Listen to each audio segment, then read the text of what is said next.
Hello everyone and a very good morning to all of you.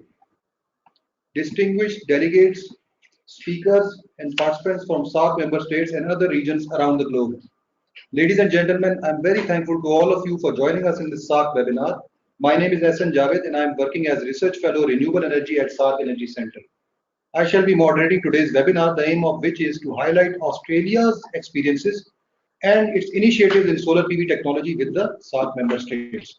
The webinar shall include best practices, case studies, and provide participants with information on successful policy intervention and large-scale programs and projects implemented in the field of solar PV by Australian government. It is our honor that Mr. Merele Gonatilke, who is the Chairman Governing Board of SAARC Energy Center, has joined us today in this webinar. He is Additional Secretary, Technical Ministry of Power and Renewable Energy, Government of Sri Lanka, and has additional charge of Chief Commissioner Sri Lanka Scout Association. We are also equally grateful to Mr. Mohammad Naeem Malik, Director SAARC Energy Center, for joining us. We are very thankful to both of you for taking out time from your busy schedule to attend this event. I am also extremely grateful to our elite panel of speakers such as Dr. Anna Bruce, Dr. Adrian Penon, Damien Netakhan, and Michael Williamson for their enthusiasm and eager willingness to participate in our webinar. Michael shall introduce all the experts in detail before the start of their relevant session. Now, I would like to introduce briefly Mr. Merele Gonatilke. Mr. Merele Gonatilke has graduated from the University of Moratuava in field of electrical power engineering and started his career as electrical engineering in the Ceylon Electricity Board since 1990. He has served in various positions before taking up the post of Director Technical at the then Ministry of Power and Energy. Subsequently, he was promoted as Additional Secretary in the Ministry of Power and Renewable Energy since July 2015. He has also served as Chairman Lanka Coal Company Private Limited and Director General Sri Lanka Sustainable Authority. Mr. Marle has an MBA degree from the Postgraduate Institute of Management of the University of Sri Jayawardhanapure, a graduate member of the Engineers Australia since 1993, a corporate member of the Institute of Engineers since 1996. He has also obtained a diploma in international relations from the Diplomatic Training Institute in 2010. He is functioned as a member of the Sri Lankan Atomic Energy Authority, member of Sri Lankan Atomic Energy Board, a member of the Sri Lankan Sustainable Energy Authority. He also served as Manager Power Sector Reforms Project for the Ministry of Power and Energy. During his tenure, he was instrumental in many collaborations in the energy sector as the focal point for Sri Lanka among many international, regional and sub-regional groupings such as SAARC, ACD, UNESCAPE, UN and BIMSTEC. He is one of the key figures in making much awaited SAARC Intergovernmental Framework Agreement for Energy Cooperation a reality. He has participated in many intergovernmental meetings representing Sri Lanka at sub-regional, regional and world level. Mr. Gonatilke is a very keen social worker and has been an active scout since 1974, and in recognition to his services to his nation, His Excellency the President has appointed him as the Chief Scout Commissioner since July 2017. So now, ladies and gentlemen, I would like to request him to deliver his opening remarks. Sir, please. Thank you very much, Chan, for that's very my briefing about my profile. My dear friends, participants, and presenters of the webinar, welcome and a very good morning from Islamabad to you all. I am Merele Gonatilke on behalf of the SAARC Energy Center, Islamabad, Pakistan. Welcome you all to this webinar, which is to share the Australian experiences and initiatives in solar PV technology. It is a great honor for me to speak to you on this occasion and over an important technical topic, which is expected to play its role in the future development and prosperity of the people of the SAARC region. First of all, allow me to briefly speak about the important role played by the SAARC Energy Center in the South Asian region. The center, being a regional institute and a technical arm for the SAARC organization on Energy Matters has contributed tremendously through capacity building and regional cooperation for the member states. The center was created with an expectation to translate the energy vision of SAARC leadership into reality. It is to my opinion living up to its promise. I, as a chairman of the governing board, which is equally represented by the energy professionals from all 8 member states, have been supervising and advising the center on its activities. This center started its operations in the year 2008. During last 10 years, the center has emerged as a vibrant and effective SAARC institute, which has played its role in all regional level energy initiatives. The center has carried out about more than 100 plus interventions. The reports of these interventions are available on center's website, free of cost to anyone interested. Today's webinar is an effort of the first of its kind, as we have tried to collaborate with a regional organization such as UNESCAP. We intend to hold few more events on the various aspects of this technology in near future. Your participation in those is solicited. Dear participants, present-day solar PV technology, a low-carbon energy solution, is well suited for South Asian member states, with large areas of the region endowed with bountiful of solar radiation. Many countries in the region have the ideal conditions for utilizing solar energy. In South Asia, the development of solar PV technology on a large scale shall provide increased energy security and also less import of fossil fuel and usage of environmentally friendly technologies. Dear participants, lately Australia has witnessed huge success in its solar PV sector due to innovative policies and interventions. Their government was able to overcome barriers to the market integration and uptaking of solar technology. We wish to disseminate their valuable experiences to our SAARC region. Thus, we have invited experts from the Australian academia, industry, and the government to share their success stories with us. I am delighted to acknowledge the great cooperation and support extended by all of them in this regard. In the end, I once again thank you all for joining this webinar and shall request you to feel free in suggesting us any improvement in the working of the center. Today, in the afternoon, we have a special session of knowledge sharing in this regard. I would also extend my special thanks to the presenters of the webinar, as well as to UNESCAP for playing a key role in realizing this event.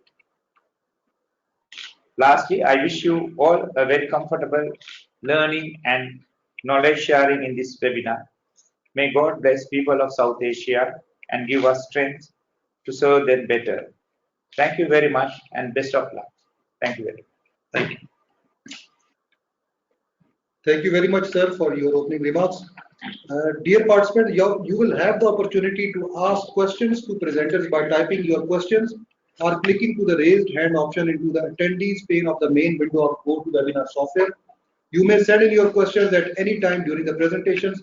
We will collect these and address them during the question answer session at the end of each presentation. Additionally, you will also have a chance to share your views in the knowledge sharing session of the webinar. So now we come to our next agenda point, which is presentation, introduction to the speaker, setting the scene, a brief outline of Australia's PV sector in 2019. It will be delivered by Mr. Michael Williamson, who is the Section Chief Energy Division UNSK Bangkok. I will briefly introduce Mr. Michael. Michael Williamson is a Section Chief of the Energy Division in UNSK since 2018. Prior to his role, Williamson was the Acting Director of UNSCAPE Sub-Regional Office for South and Southwest Asia, overseeing 10 countries of South and Southwest Asia. He was also the Chief of Staff and Senior Advisor to the Executive Secretary of UNSCAPE in Bangkok. He began his UNSCAPE career in New Delhi, India, as the head of the United Nations Asian and Pacific Center for Transfer of Technology. Mr. Williamson's experience over the last 20 years covers private sector, government, and international organizations with a focus on sustainable development, energy, technology, and climate change. Mr. Williamson also worked for Australian government at state and federal level in areas of climate change, sustainability, energy policy, renewable energy support policies, development of the emerging renewable energy sector. In the climate change arena, he worked for Australia's National Climate Change Agency in Canberra, managing commercialization programs funding advanced solar, wind, biomass, and wave power technologies. In this role, he also was the policy manager of a venture capital fund investing in renewable energy startup companies. In between his government roles, he undertook technical and humanitarian assignments with the International Committee of Red Cross. During the 1990s, Williamson gained hand-on experience developing energy projects for remote communities in Nepal. Williamson holds a Master's of Science in Renewable Energy from Loughborough University, UK, and has an honours degree in Civil Engineering from Monash University, Australia. He has completed a postgraduate diploma in management from the Australian Institute of Management and is a graduate of the UN Leadership course at the United Nations Staff College. So I'll now hand it over to Williamson for his speech.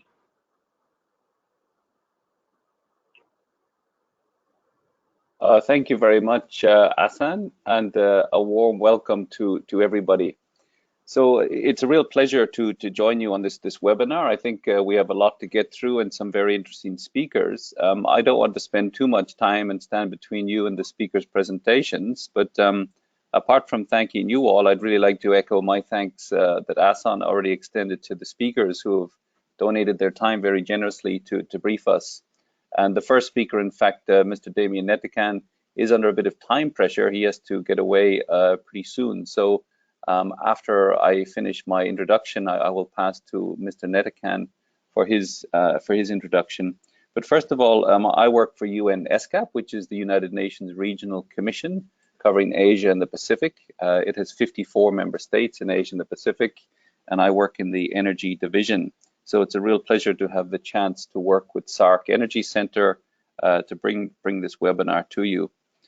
You're going to hear a lot from the experts on the Australian PV sector, and I really just wanted to emphasize that Australia's PV story started from very humble beginnings. You know, I think I was in the sector 15 years ago and we were rather pessimistic about the future of PV, and it's really encouraging to see how far it's come. And I think it's a lesson for all countries that the future with solar is very achievable, and a lot can be done with the right policy settings. We've seen extraordinary growth in Australia, which has kind of started from the rooftop PV sector and then moved into the medium and now the large scale sector, which is the opposite evolution to what you've seen in Europe and other regions where it started with the large scale. So it's a very interesting case study. And along the way, there have been many policy challenges which have been solved by successive governments along the way.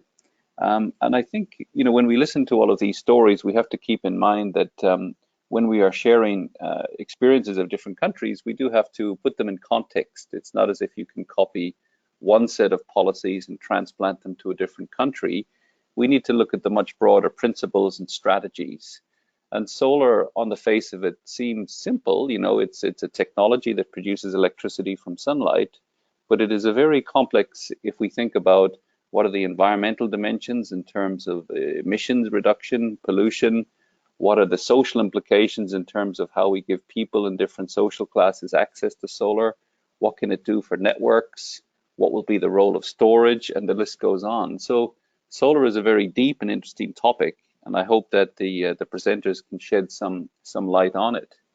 So with Hassan's permission, perhaps then I can just go to introduce the first speaker, Mr. Damien Netakan.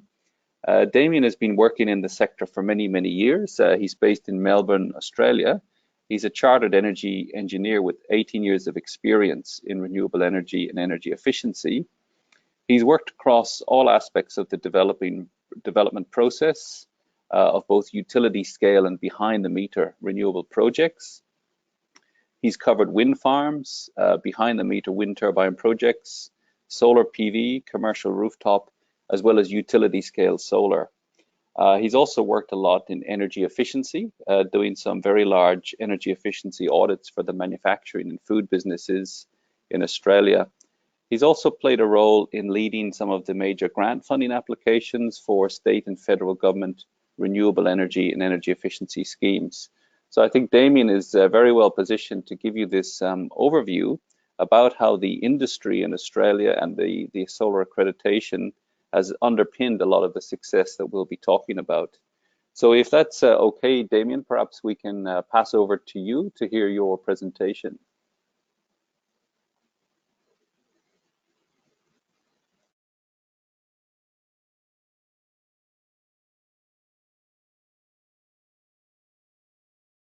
So, Damien, over to you now.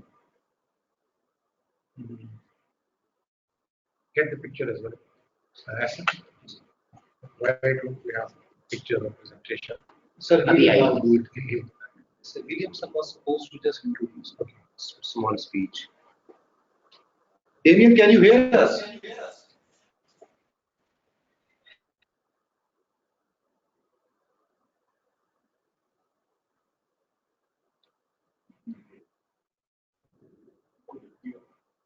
Self-muted. Damien, you have self-muted yourself. Please unmute yourself. We cannot hear your voice.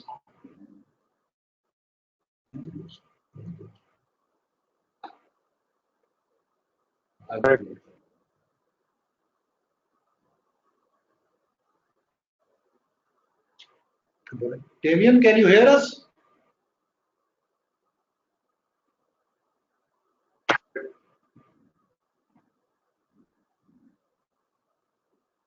Okay, if it stays unmuted, that's going to let me speak to you all. So I trust you can hear me now. Thank you for the opportunity. And I'll be talking about how Australia has used accreditation systems for installation and products to make sure that the solar uptake nationally is done with high quality and good customer outcomes and avoids the pitfalls of quality problems, lack of trust in the products, lack of trust in the installation industry, and consumers slowing down when they're not comfortable to proceed. But with the presence of a strong accreditation system, these sorts of issues are improved, and we've seen a huge uptake in Australia to one of the highest per capita rates of solar PV in the rooftop space globally. So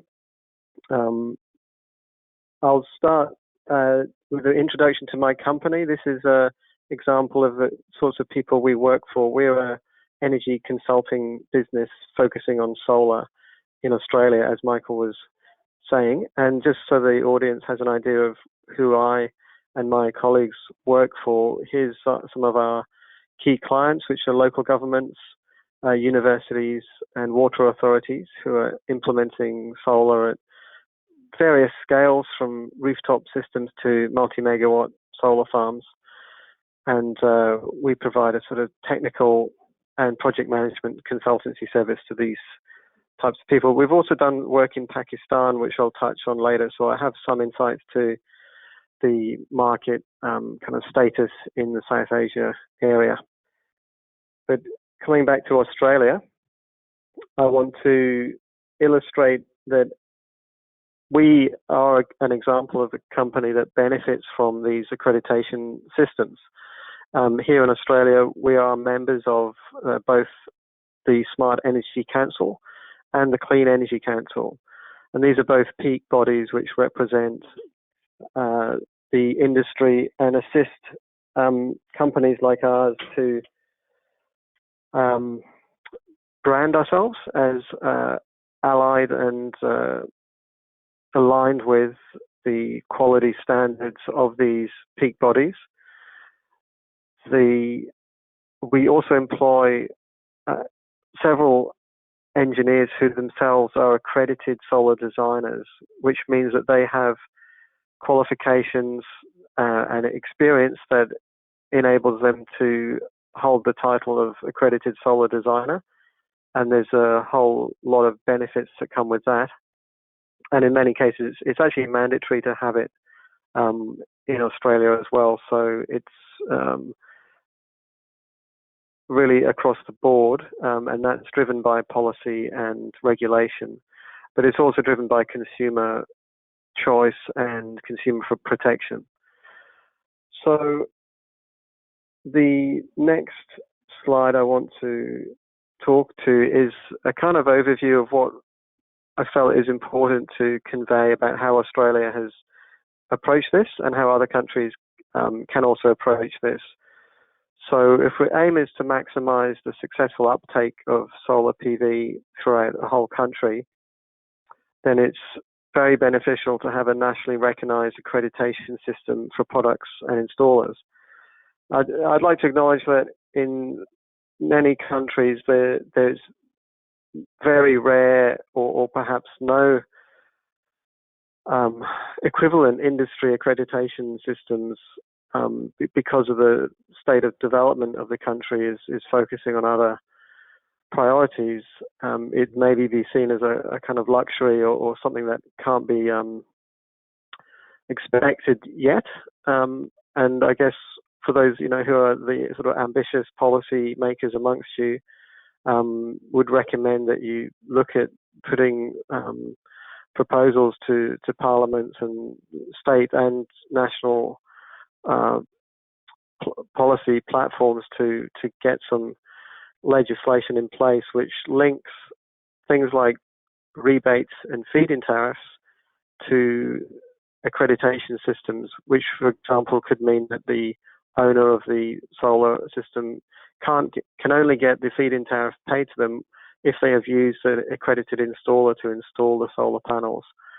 And otherwise, unless they have that certified installer, they wouldn't be able to benefit from the feed-in tariff. That would immediately massively boost the demand for accreditation. So it will also support the training sector and the trades in the country.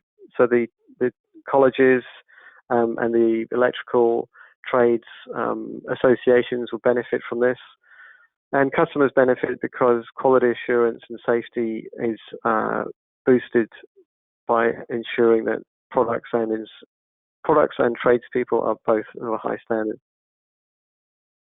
The Clean Energy Council is probably the most broadly active peak body in Australia, and this slide shows their key programs that they have in place. So first of all, there's a membership option. So for companies like my own company who want to be aligned with the association. And then there's an accredited installer program, which is for anybody designing and anybody installing solar and battery storage systems. And because in Australia it is tied to, rebate type certificates, which every customer wants those certificates, and no customer would really consider having an installation done without those certificates, then they must get an installer who has this accreditation. And then there's also a kind of consumer protection or best practice program called the Approved Solar Retailer. And this, for companies that qualify, it sets them apart from those companies that haven't qualified because they've demonstrated that they've got rigorous ethical and quality standards throughout their organization, which creates much more trust from consumers and generally is policed quite heavily, and applications are rejected at quite a high level. So companies can't expect to get this unless they do meet these high standards. And these sorts of initiatives play a role in Australia's success and achievements. And thanks to the Clean Energy Council who provided that slide for me. This is a graph shows the total number of installers in Australia. So this is the total number of individual tradespeople who have obtained Clean Energy Council accreditation, both for designing and installing. So there's as of 2017, the latest data, there's about 5,000 individuals in Australia, all of whom can be contacted through a directory for the local installation services or local design services. The presentation of these sorts of programs is a strong selling point and a kind of marketing point, both for the peak body and also all the members. Also for the installers, can use it as a marketing material. And this is a screenshot from the Clean Energy Council website. Again, the sort of overview of the outcome of this national program in this country is that there are 600 member companies. Currently, the number has gone up from the 2017 figures to 6,000 accredited installers, 3,000 approved products, and 140 approved solar retailers.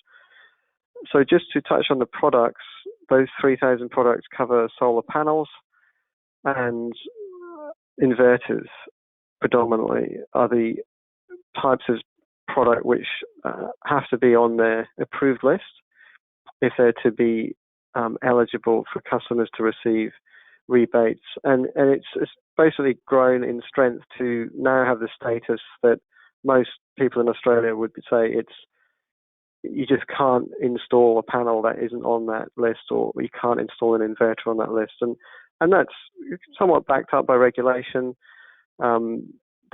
You could argue that large-scale projects that aren't affected directly by the regulations can use other products, but in practice, there's not really any products in this country which aren't on those lists. So the benefits that we see at my company of these existence of these schemes are listed here. So the credibility I've talked about, both of our company and of the products that we can specify. There is recourse against poor installation or poor products being installed. So these schemes can help any of our customers that have had a bad experience of having poor quality equipment installed or good quality equipment installed in a bad way. To have that fixed is much easier by having the backing of this scheme. There's an increased opportunity for corrective work, and my company has a part of our workflow is delivering that corrective inspections and work for our clients. And it's also good for, as I mentioned, minimizing poor quality products and for ensuring continued professional development, both of our staff and of the wider industry. Now, this is a bit broadening out the topic, but I just wanted to give you guys an idea of what we're currently working on as examples. We're working on some larger scale solar farm projects, particularly on former landfill sites, which is a popular option, becoming more popular in Australia because it's a good use of land, and there's a lot of other land which is of good agricultural use, which people prefer not to use for solar, but former landfill sites are available. So we're pretty busy there. And I wanted to just share briefly with you the examples of projects we've worked on in Pakistan. This village project was using some equipment which we also use in Australia, but it's international, equipment provided mostly from Chinese manufacturers. And it was, I guess, an illustration, as many of you will know from your own experience with solar power in the South Asian countries and in rural areas, that there is a need for quality. There is a need to avoid incorrect installations so that these systems are reliable and that the lights stay on in these villages for the many years and systems don't degrade. So I wanted to thank you all for your time. Thanks, Michael, for the introduction. And if there's any time for questions, I'm available for a little bit longer. Thank you.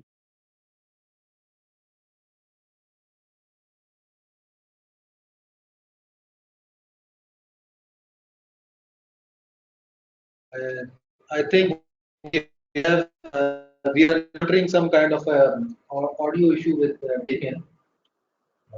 Maybe we need to check with Michael.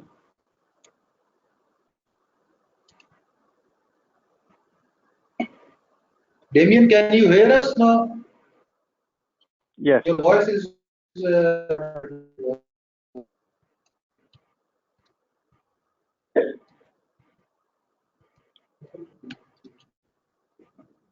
Okay, so I think it's finished now. Damien is presentation. So Damien, is it okay? Now we should go on to Michael for any question answer sessions.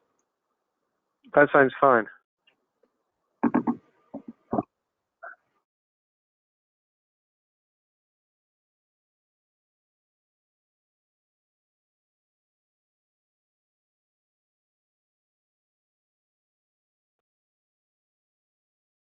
So if anybody.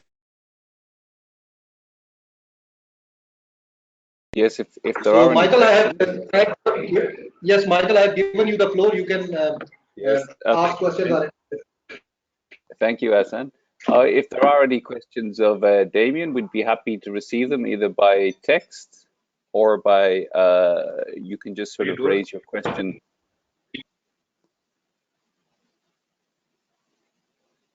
Well, one of the very first question which came to us is from Nepal, and the question asked from Nepal, Mr. Ram Gopal Lagejo, is that this installer program, this accredited program which you have conducted in Australia, what about those commercial buildings in which you install these solar systems and the business model associated with those commercial entities? I'm not talking about the residential communities, specific to those commercial entities where you install these systems, and what is the payback period of those solar systems. This is a little bit off the question from your presentation, but just a query from the Nepalis guy. Could you just be brief in your reply, please? Okay, the commercial systems in Australia that are below 100 kilowatts in size are covered by all of those accreditation systems, and so it is applicable to commercial systems as well. Payback periods for commercial systems vary, but probably between 5 and 6 years for large commercial systems is what we conservatively calculate at present.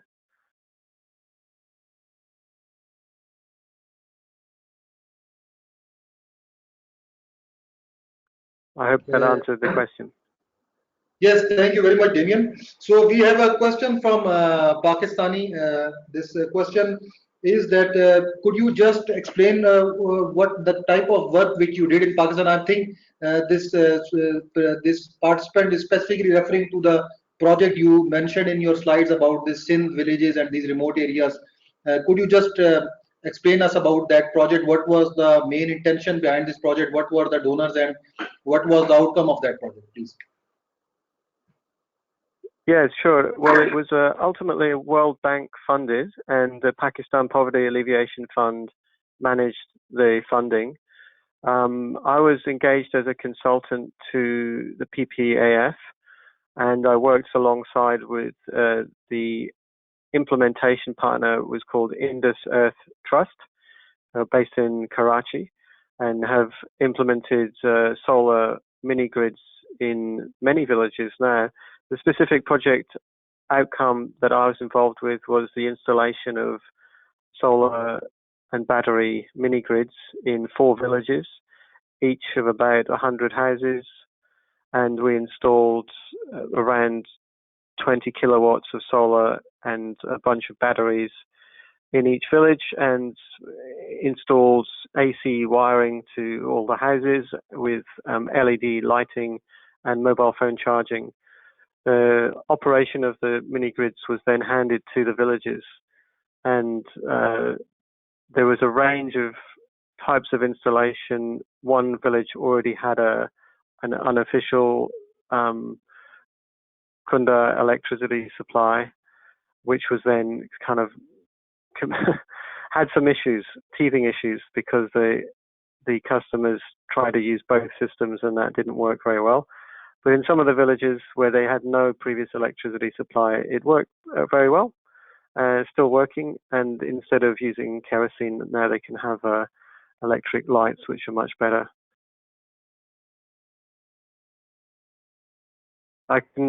My details are on my slides. If somebody wants to contact me, I have more slides that I can send about that project later on.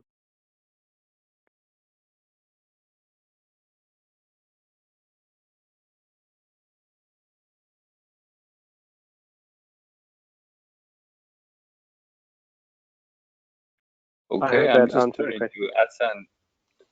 We could hear you very well, Damien. Thank you for the answer. I'm just turning to Asan once more to see if there are any more questions for Damien.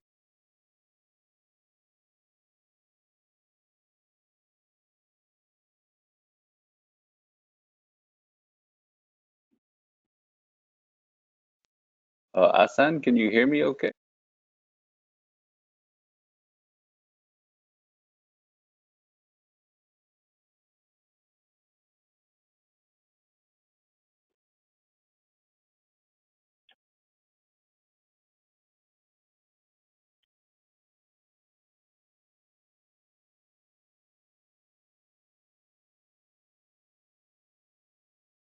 Hello, Asan. I'm just checking to see if you have any more questions before we move on to the next segment.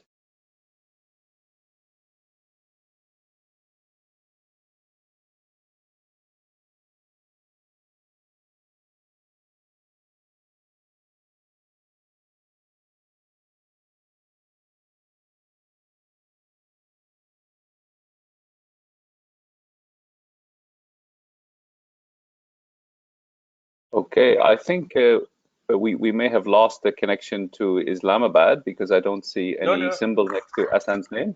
We have you back? Yes, Wonderful. sorry. There's some kind of a IT issue with us here in this center. So now we are back with our broadcasting. Sorry, gentlemen and ladies, for this inconvenience. So Damien, yes, over to you for this question. I hope you have heard the question. So do I need to repeat it again, or is it okay? You want to reply directly? Yes, if you could repeat the question, that would be great. Okay, so the question from this Bangladesh folk, Mr. Mohammad Rabiul Islam, is that how NR developed technical skills of a professional for quality installation and maintenance of a PV solar system? And do your company NR, do they offer any type of a training? And if yes, where are those technical centers established? Okay, so the question was whether we offer technical training, and if so, where are those established? Is that right?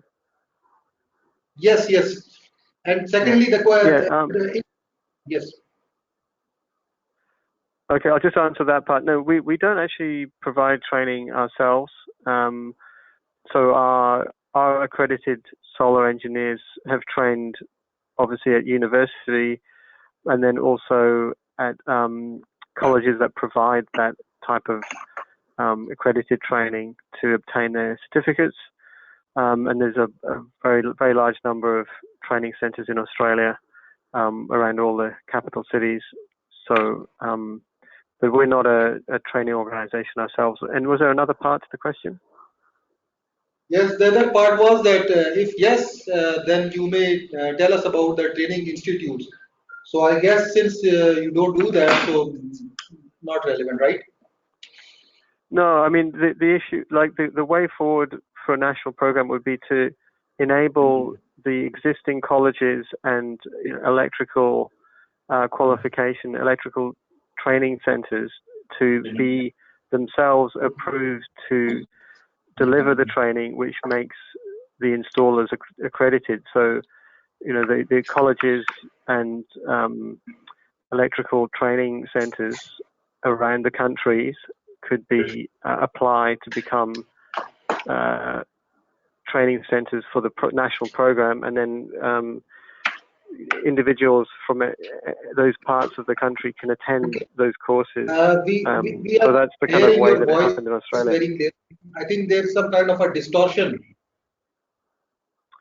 Okay.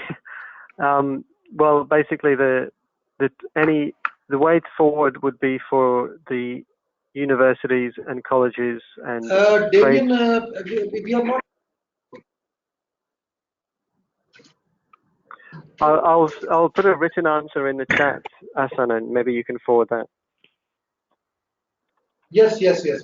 So, Damien, there is another question from Yusuf Jamal that you have talked about solar panel farms on dumping sites. So, I think he is referring specific to the to that slide which you have mentioned, and he's asking you a question about the energy gains from that specific project and the environmental problems faced. Okay. Well, I hope you can hear me. I Yes, will yes, try to perfectly. answer that slowly. Yeah. That each project is normally between 3 and 5 megawatts size capacity. So we generate maybe up to 10 gigawatt hours per year. And the environmental issues are mostly focused on not disturbing the cap, which is above the landfill.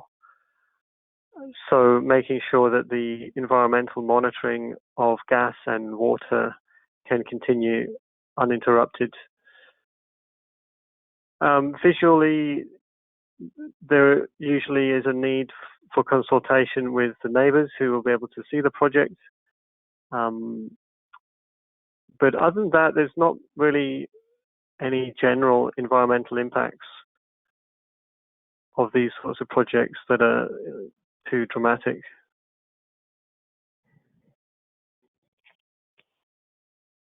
I hope that answers the question.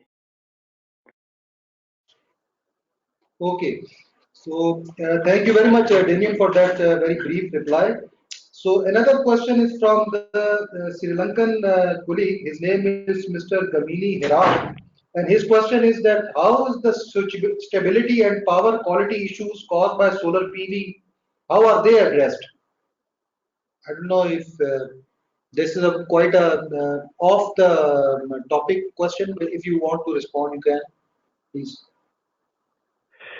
Yeah, it's not my main area of expertise, but power stability in Australia is being met in relation to solar by a couple of ways. Australian standards get tighter and tighter for inverters to be able to assist power quality rather than hinder it. Something else that's happening at the large scale is the large batteries in Australia are now assisting frequency control of the entire network, which is improving the reliability for a lot of customers. So I probably don't have a lot more of technical information I can add. I hope that gives you a bit of an answer.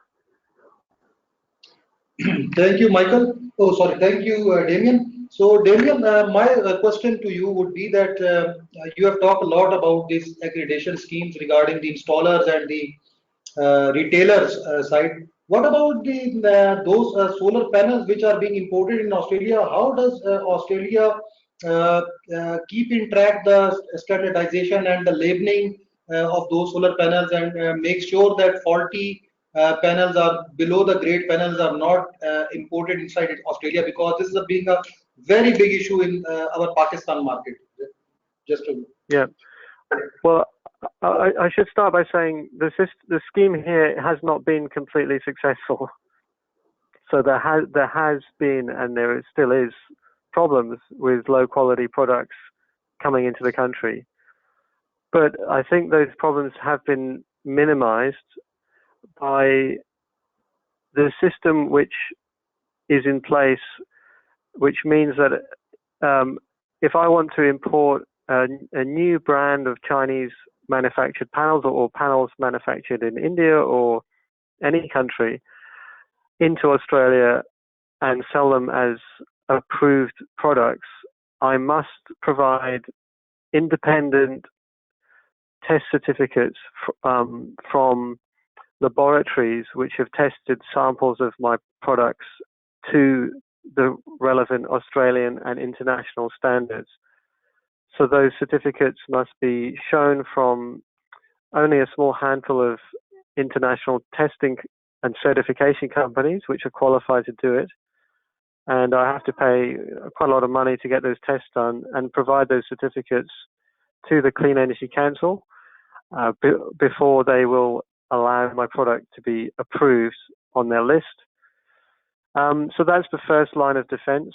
And then there is more levels. The Smart Energy Council have a additional scheme, which is an optional scheme called Positive Quality. And I'll provide some links for that in my slides.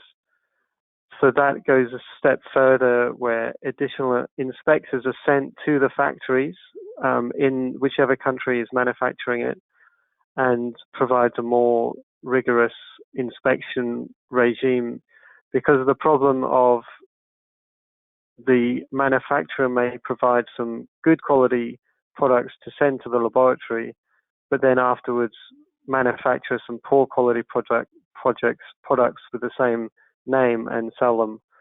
And so that can't, it's not being fully prevented, but I think it's being mitigated probably to a large extent. And I know about the quality problems in Pakistan, so I mean that would be a good place to start.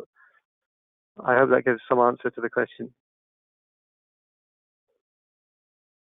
Yes, thank you very much, Damien. So one another question from the participant Saad Mughal is that in Pakistan we are trying to move towards larger renewable penetration via promoting this indigenous technology. So what sort of policy decisions might be required to promote this type of injection of renewable energy?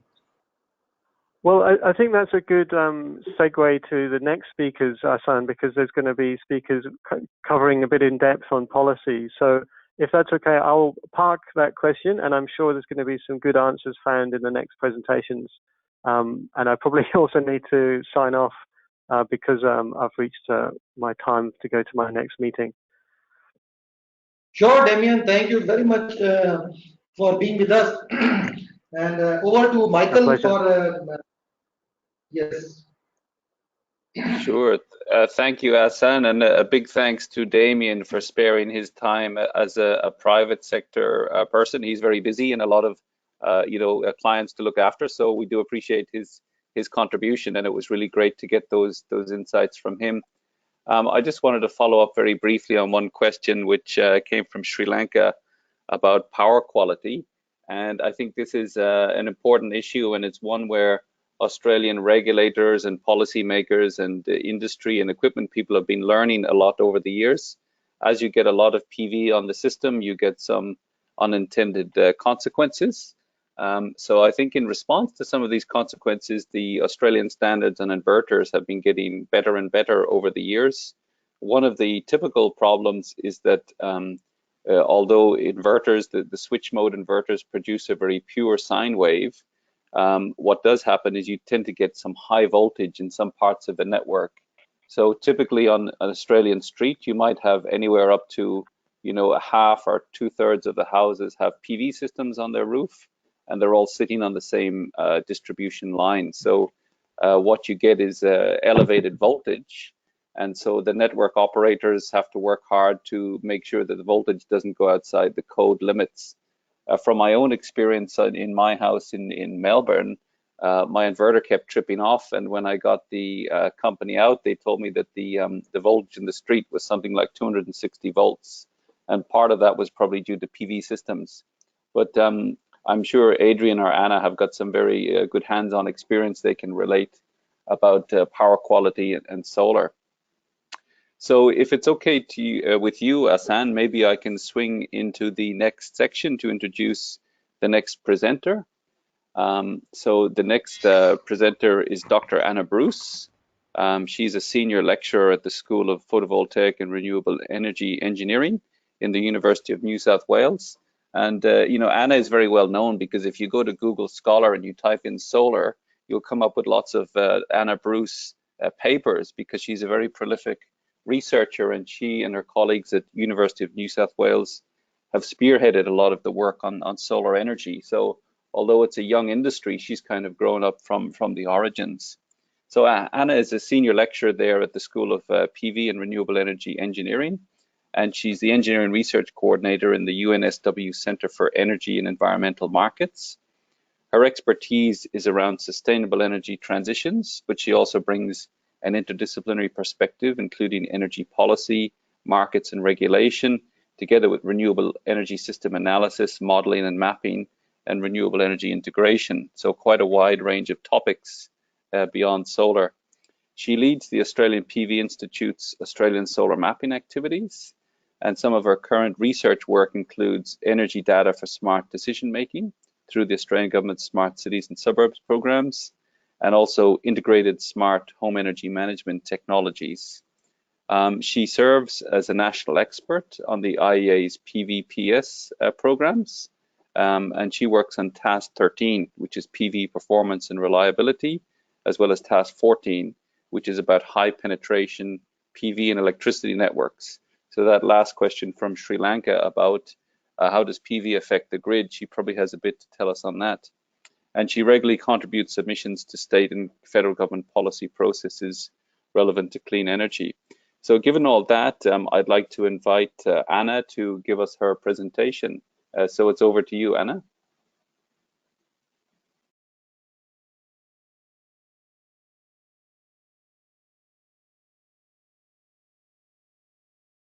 Anna, now you can go on with your presentation, please. Can you hear us? Yes, I can. I'm just getting my screen to show. Great. Can you see my screen now? Perfect, perfect. Please go ahead. Great. Okay, thank you very much for that very nice introduction, Michael.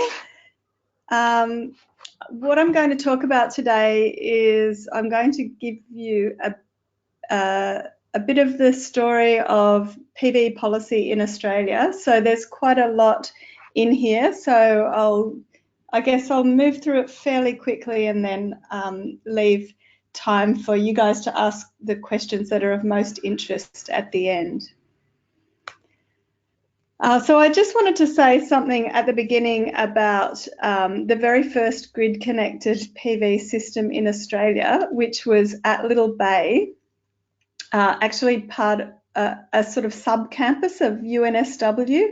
So back in 1994, some of my colleagues were involved in getting this PV system, which was a 3 kilowatt PV system, installed and connected to the grid. So I guess 1994 isn't really that long ago, but back in those days, there were some really huge challenges just in terms of getting the approval for the grid connection. And also the PV system had to be registered in the same way that a large coal generator needed to be registered. There was no systems in place to facilitate the connection of this system, and subsequently following on from that system being installed, in a couple of years later, some of my colleagues at UNSW were involved in developing the first guidelines for grid connection of PV systems, which later turned into standards, and also worked to get an exemption for small generators so they didn't have to go through all of that process. So we have certainly come a long way in Australia. And so I'll now talk a little bit about some of the policies that have got us where we are today. So this is a diagram that I've kind of adapted from an IEA framework, talking about policies at different points in the technology life cycle to support renewable energy. So in Australia, we have policies that apply all across the technology lifecycle from R&D to market maturity. So we have, in addition to our standard R&D funding opportunities that universities can access through the Australian Research Council and our National Research Lab, the CSIRO, we have a specific renewable energy R&D agency called ARENA. And we have had, since about 2012, we've had demonstration programs through solar flagships, and so ARENA was started in about 2012 as well, and the Clean Energy Finance Corporation, which also provides financing to help private investors to invest in deploying renewable energy. And then in terms of deployment policies, we've had green power schemes which have allowed consumers to purchase electricity with a high percentage of renewable energy through a certificate scheme. And then we've had a range of, we had a renewable energy target scheme, which I'm going to talk about in a bit of detail. That's a green certificate scheme. And that policy, combined with our feed-in tariffs, is what has really driven our PV market, starting with the small scale and now more recently state auctions in combination with the renewable energy target scheme, driving more commercial and utility scale policies there.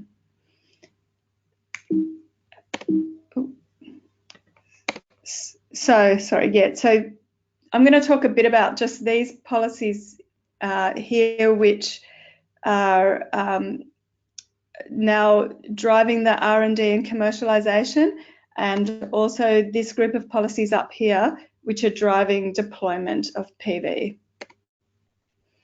So first I'm going to talk about the renewable energy target, which is Australia's main policy for supporting the deployment of renewable energy. So the target involves, it started off being an additional 2% of renewable energy, but in it has since been revised and now targets over 20% of Australia's renewable energy to come, electricity to come from renewable energy. So Australia's starting from a fairly low base compared to a lot of countries, with a really high percentage of our electricity, more than 90%, coming from coal, around 90%. So this renewable energy target policy has been the main driver. So it's a certificate scheme, and so how it operates is that renewable energy generators generate certificates for every megawatt hour of electricity that they generate, and liable entities, which are the electricity retailers, need to purchase enough certificates to meet a certain percentage of the electricity that they sell in each year. And so initially the renewable energy target scheme was completely technology neutral, and all technologies were equally, the certificates were worth the same regardless of the technology that generated the certificates. And it was expected that there would be a lot of certificates generated by technologies like burning of waste from sugarcane farming, bagasse, so biomass generation, because that was seen to be the cheapest technology at the time. What turned out to happen was a little bit different. In fact, the wind was proved to be one of the cheapest technologies, and also small-scale PV, which received other forms of support, became very popular and started to take up a lot of this target as well.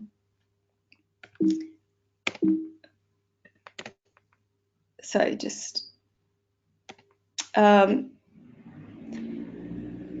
so prior to the renewable energy target, we had a rebate scheme. The renewable energy target came into play in around 2009 to replace this rebate scheme. Because the rebate scheme was rather generous, it was about $8 a watt, the renewable energy, the small scale PV systems were eligible to generate 5 certificates for every unit of electricity instead of 1. And so that meant that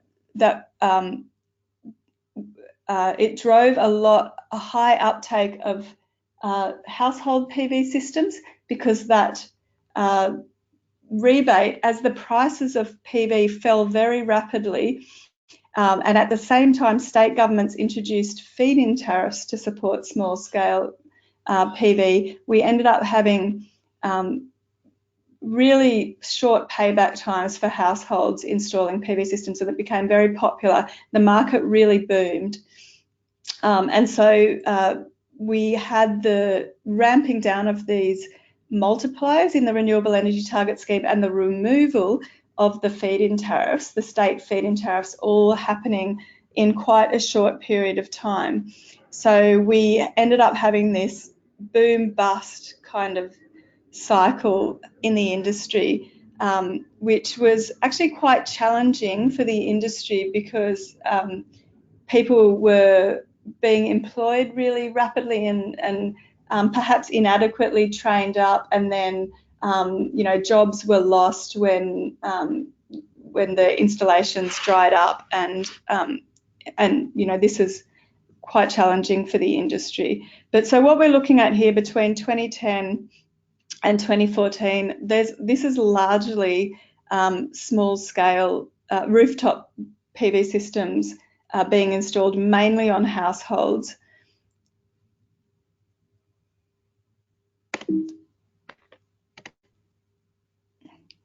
Okay, so essentially the feed-in tariffs had a big impact on this market in particular.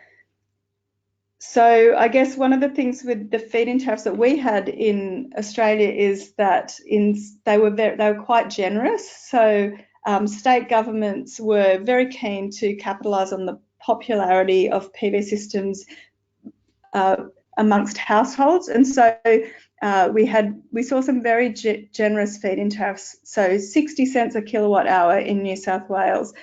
And now, at the time when the scheme was designed, it was actually a reasonable subsidy to be providing, but because the price of the PV systems were coming down really rapidly, as we saw a lot of deployment in Australia, very quickly that became really too generous, that feed-in tariff. And so that's part of the reason why we had this really big boom. And I guess this is one of the challenges with feed-in tariffs. It's really hard, it's quite challenging to get the price right. And if the price is a little bit too high, you tend to get a boom. And if it's a bit low, then it doesn't have a lot of impact in terms of promoting the uptake. So I think in designing feed-in tariff programs, it's really important to be monitoring what's happening, and to design the policy in a way that it is somehow flexible, so that the feed-in tariffs can be adjusted. And so the case of Germany, for instance, implemented feed-in tariffs in this kind of way, where they can be more easily adjusted. They had but without creating uncertainty for the industry, because there was a scheduled periodic reassessment of the value of the feed-in tariffs. But nevertheless, despite this boom bust that we saw with the feed-in tariffs and the generous multipliers with the renewable energy target, we did see these policies really driving down the price of PV as the industry gained experience with this technology. So in that respect, that was a successful policy. However, because of the small PV systems taking up a large amount of the target, there in 2012 there was the policy was revisited, and there was a separation. The small scale solar PV systems below 100 kilowatts were separated out in the scheme from the large scale PV systems and other renewable generators greater than 100 kilowatts, in order to ensure that there was still value in the certificates being generated by the larger scale systems. So I just want to talk a little bit about now what's happened in Australia with small scale or rooftop PV, because Australia is a really world leading example of distributed PV, and we have in 2 of the states in Australia, more than 30% of households have a rooftop PV system. So we do have a lot of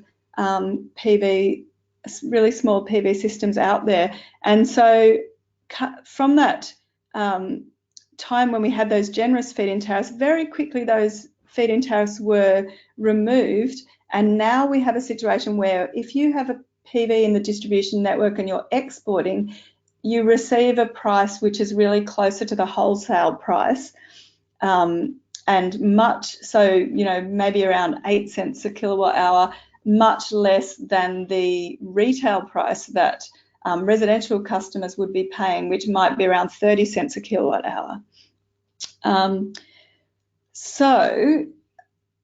Despite that, it's still rooftop PV is still a really good investment. So we still have some support for rooftop PV through the renewable energy target. So for instance, a 4 kilowatt PV system, which is quite a popular size, would be maybe $6,500, and you would get about $2,000 from of certificates for that. But the paybacks that we're talking about, like 3 to 5 year paybacks for households installing PV systems. So really good paybacks there. So now we have this conversation about households that are installing PV systems and therefore reducing their electricity bills, but the networks still needing to be paid for. And so there's a concern that's arisen about PV customers being cross-subsidised by other customers who are still continuing to pay their bills at the same level. So this chart is showing some analysis by the networks about their concern that even though PV does provide benefits in the distribution network by reducing peak demand and in the transmission network, that still it is less benefit than the amount that people can reduce their bills by. So this has been a big discussion in Australia, and it's really highlighted, I guess, the cross subsidies that exist in the system in general. So there's been quite a bit of analysis out there showing that, and it's widely acknowledged that customers that use air conditioners or very peaky loads are actually being cross-subsidised even more than PV customers. And we have a range of other cross subsidies there too, particularly supporting customers that are in more rural areas that are more expensive to serve. So this is a conversation which is, started around PV, but we're now, it's also really relevant to other distributed energy technologies that we're starting to see more capabilities for, including battery storage and demand response. These technologies which can be really valuable in managing energy in the distribution network and reducing costs, but we do need to rethink the business models of the utilities the design of tariffs. So I guess this is an upcoming challenge that we have. So yeah, questions about how much PV owners should pay to use the network, or how much what the feed-in tariff should be. And we've had a range of utility proposals to try to limit how much PV is going in, like introducing hosting limits, increasing the fixed charges, so the cents per day charges, so that to reduce the amount that people can reduce their bills by using distributed energy. So that's, you know, some of the ways that utilities have tried to initially reduce the amount of the impact that PV is having on their business models. But we are now starting to see a wide acknowledgement by the utilities, the network businesses, that we are undergoing a transformation in our energy system, and we are going to see a lot of distributed energy resources, and they're now starting to look at ways that they can really take advantage of those technologies rather than blocking them. So we've also had some progress in terms of our feed-in tariffs as well. So I just show you a recent development in Victoria, one of the states. We've now had a feed-in tariff that's actually a time-varying feed-in tariff, which better reflects the value of energy at different times of the day. And so this incentivises customers, for instance, to put in storage in order to take advantage of the peak time, which is typically in the evening in a residential area, by shifting their exports using batteries, or potentially other technologies like demand response.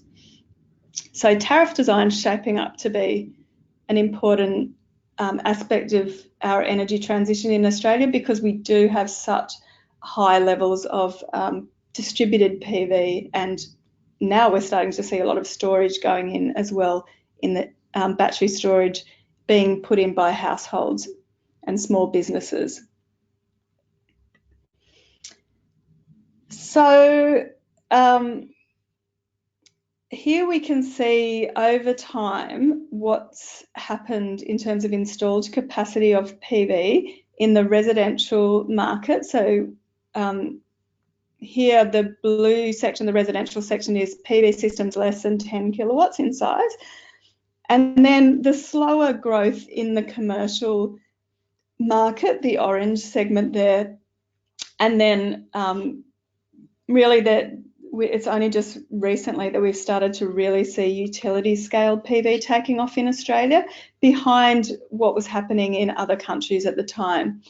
So we're going to have a look at what happened and what sorts of policy approaches we used in Australia. So this is just a map as well, just to highlight some of the areas in Australia where we have really high penetrations of PV. So we're looking here at local government areas and the percentage of households that have a PV system in these different areas. So you can see there's quite a large number of areas where more than 40% of the households in the area have a PV system. And also, all of this PV is having an impact on the profile that is being, the load profile that's being seen by the market operator as well. So here, this chart here is showing in the darker colours, is in each of the states is the load profile. And then on the top there, you can see what the load profile would have been if we didn't have the distributed PV. So all of that pale section at the top is the impact on the load profile just from distributed PV. This doesn't include any utility scale PV, which we now have growing amount of utility PV. It's just the residential and PV and the PV on commercial buildings here. So you can see that it's really hollowing out the middle of the day there, and we do see on many days that it actually reduces the morning and the evening peak and tends to push the peak later in the day, and certainly reduces areas, any peaks that would have occurred in the middle of the day there.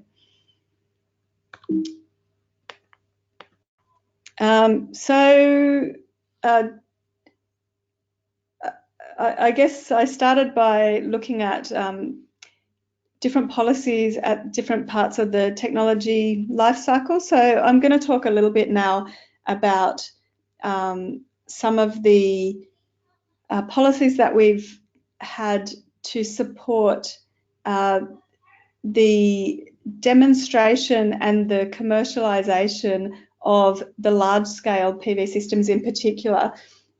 So where there was certainly some challenges making those investments attractive in the market.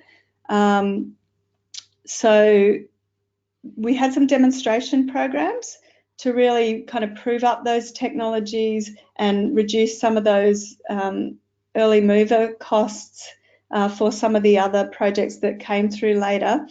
And then we've also had a range of, had Clean Energy Finance Corporation providing support for financing, as well as we do have our Renewable Energy Target Scheme, which is there to support commercialisation deployment. So I'm going to talk a little bit about the Renewable Energy Target and some of our demonstration programs, starting with solar flagships and then grants provided through the Australian Renewable Energy Agency and the financing support. And I'll just touch a little bit on the state government reverse auctions that we've now started to see, because I think Adrian's going to go into that probably in some depth. So yeah, starting off talking about the renewable energy target. So what we've found is with the RET, our experience has been that the RET has the design of this type of scheme, a green certificate scheme or renewable portfolio scheme, if you like, which has been quite popular in the US, but not used much in European countries, which have tended to use feed-in tariffs, is that it, without any banding, you do tend to just get a lot of investment in whatever the cheapest technology is. And one of the key challenges, I think, with this type of scheme is that you do end up, you've got a fixed demand for certificates, which is set by the policymaker. And so you do tend to, depending on how much supply there is, you tend to get a really high price or a really low price for certificates. So we have seen a lot of price volatility in this renewable energy target scheme, which is really challenging for renewable energy because most of the cost for wind and solar are capital costs. And so rather than operational costs. And so the cost of financing is really significant around, and the financing cost can be around 30% of the cost of a renewable energy project. So the uncertainty around the revenue is a really significant challenge using in this type of scheme. Another thing about this kind of scheme is that because you have a small number of buyers, so in this case it's the retailers, which are only a handful of large retailers serving most of the customers in Australia. These retailers have a lot of market power, and they also essentially the renewable energy generators need, in order to get their project up, they need to sell their energy and they need a buyer for their renewable energy certificates. And the retailers are the buyers of the energy and the renewable energy certificates, and they also own other types of generators. So there's been challenges in really for renewable energy generators to actually get any retailers to sign up to power purchase agreements to purchase their energy or their green certificates that they created through the Renewable Energy Target Scheme. So yeah, I'll just skip through that. But yeah, so this is what I was just talking about. The renewable energy developer can either develop their plant without a power purchase agreement, which is obviously risky and involves more expensive financing, or mostly they need to have a power purchase agreement before they can go ahead with developing their project. So yeah, the value of the renewable energy certificates are really important for managing the uncertainty, and as is signing up to a power purchase agreement. Yeah, so essentially what happened in Australia is that our renewable energy target wasn't really driving much uptake of large-scale renewable energy, even when the small scale was isolated and separated out, and there was a separate target for the large-scale renewables to meet.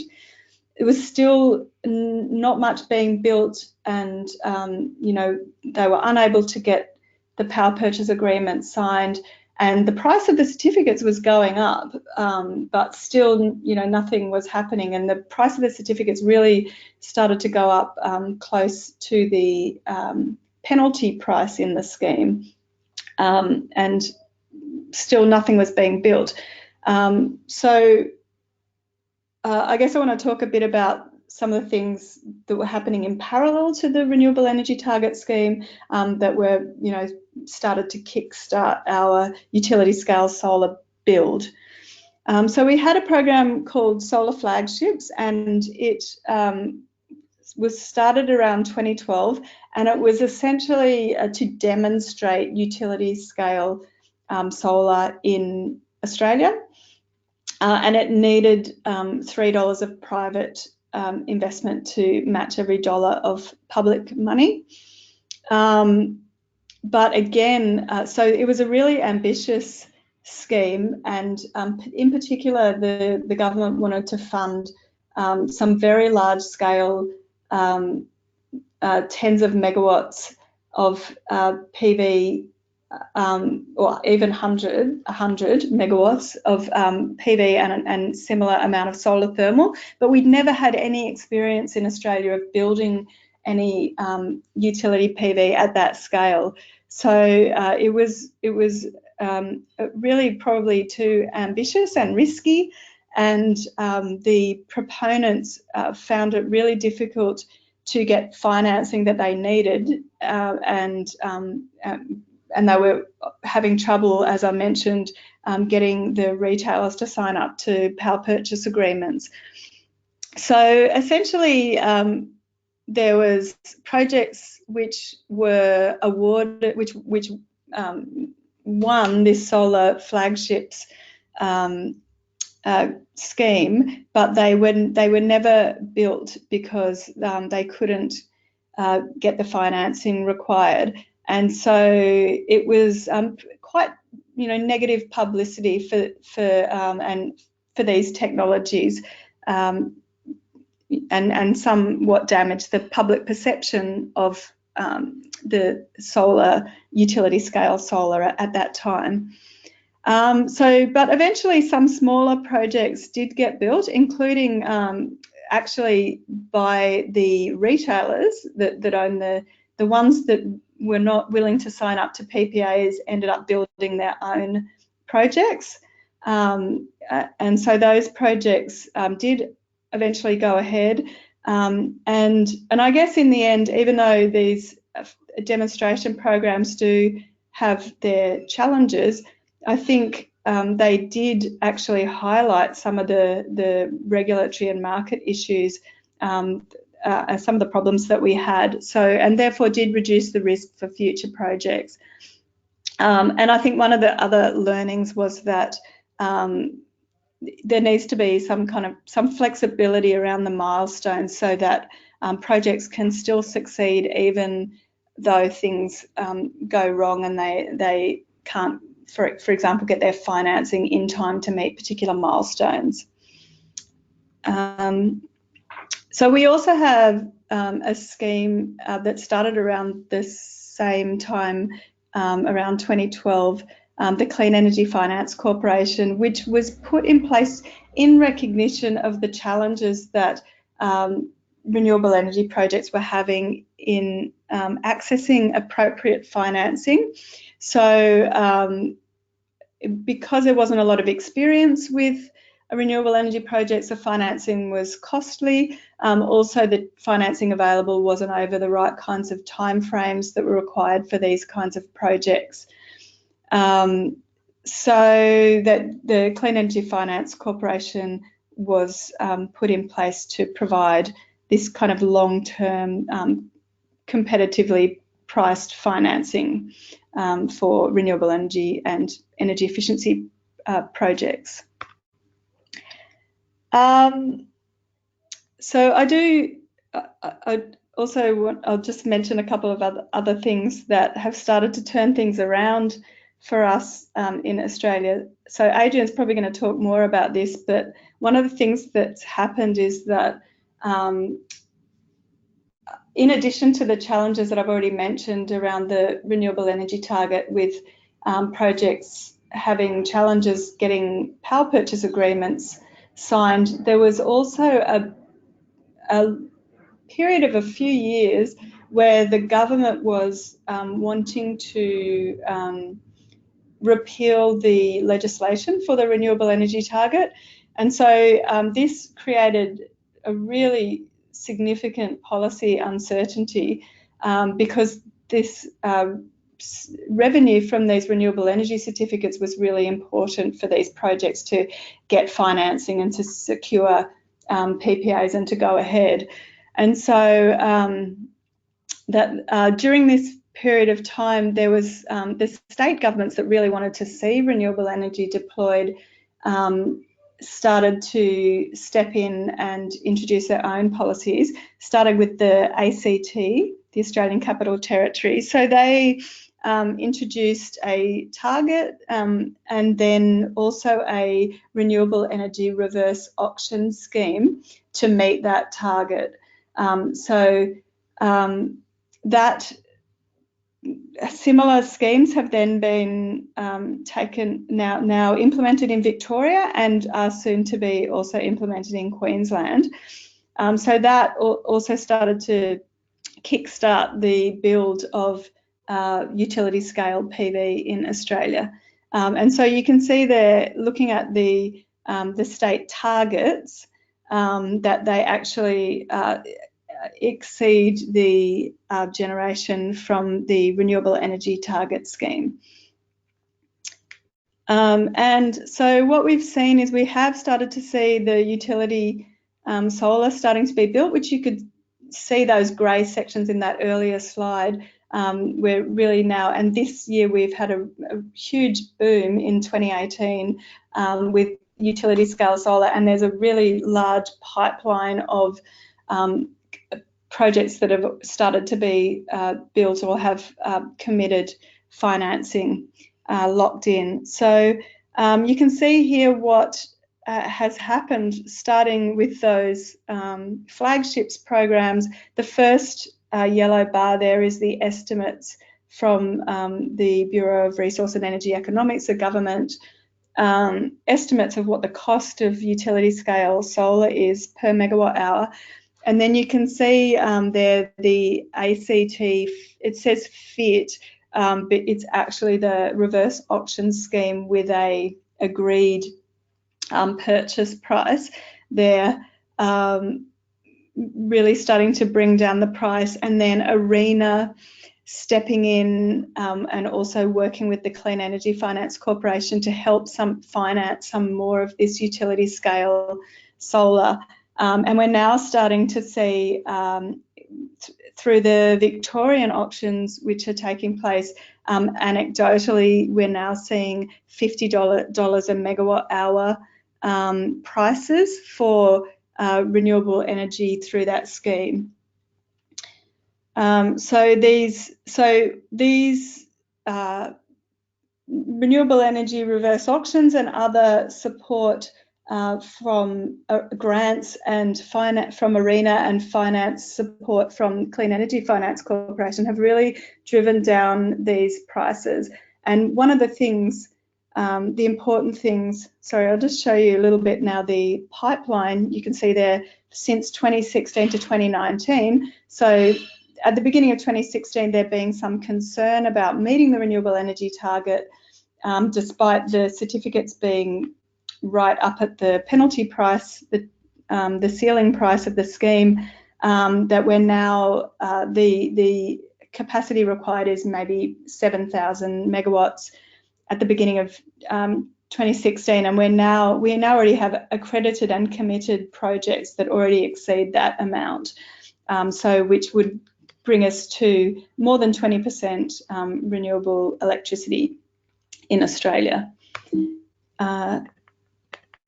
So I guess I wanted to just highlight one of the key things about these auction schemes, which has made them so popular around the world. They're now the leading, the most popular policy around the world for supporting renewable energy deployment. And around the world, they've been driving down the prices and the cost of building renewable energy, and that is largely because these schemes provide a guaranteed price for all the energy generated from the renewable energy plant, which provides a great deal of certainty for the developer and for the financier, and so it drastically reduces the cost of financing, which is really the key to the success of this type of policy. But in this slide here, I was just highlighting one of the interesting things about this kind of scheme compared to something like the renewable energy target is because the renewable energy owner, the plant owner, is receiving a guaranteed price, and they're not exposed to the prices in the electricity market. There's not really an incentive to install the renewable energy generator in the location where that energy is worth the most money. So temporarily or spatially, there's no incentive for the renewable energy generator to go in a place where it's worth more money. So what we've seen is a lot of wind farms going in South Australia, for instance, where there's already a lot of wind farms, and so they tend to generate electricity at the same time, and so therefore at those times that electricity isn't worth much money. So that's just one thing. I still think on balance these auction schemes are working really well and playing a really important role, but the renewable energy target, one of the great things about that scheme is that the developer is still exposed to the value of the energy in the market, so there is an incentive there for them to be concerned about that when they're selecting a location and developing their plant.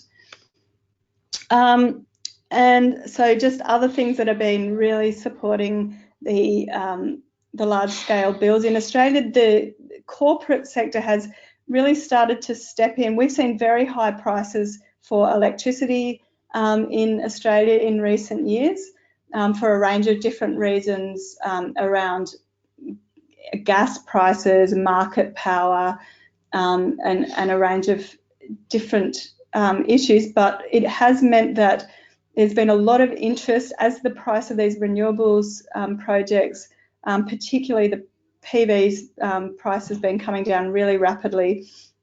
We're now starting to see corporates signing up to power purchase agreements. So we've got the state government auctions and the corporate PPAs really supporting the deployment of large-scale renewables in Australia. And also we're starting to see some buyers groups as well, which allows smaller businesses as well as large energy users to sign up to these PPAs as part of a group. And you'll see there in 2018, one of the PPAs that was signed in last year was the University of New South Wales, which has signed up to a PPA which covers 100% of our electricity consumption from a solar farm.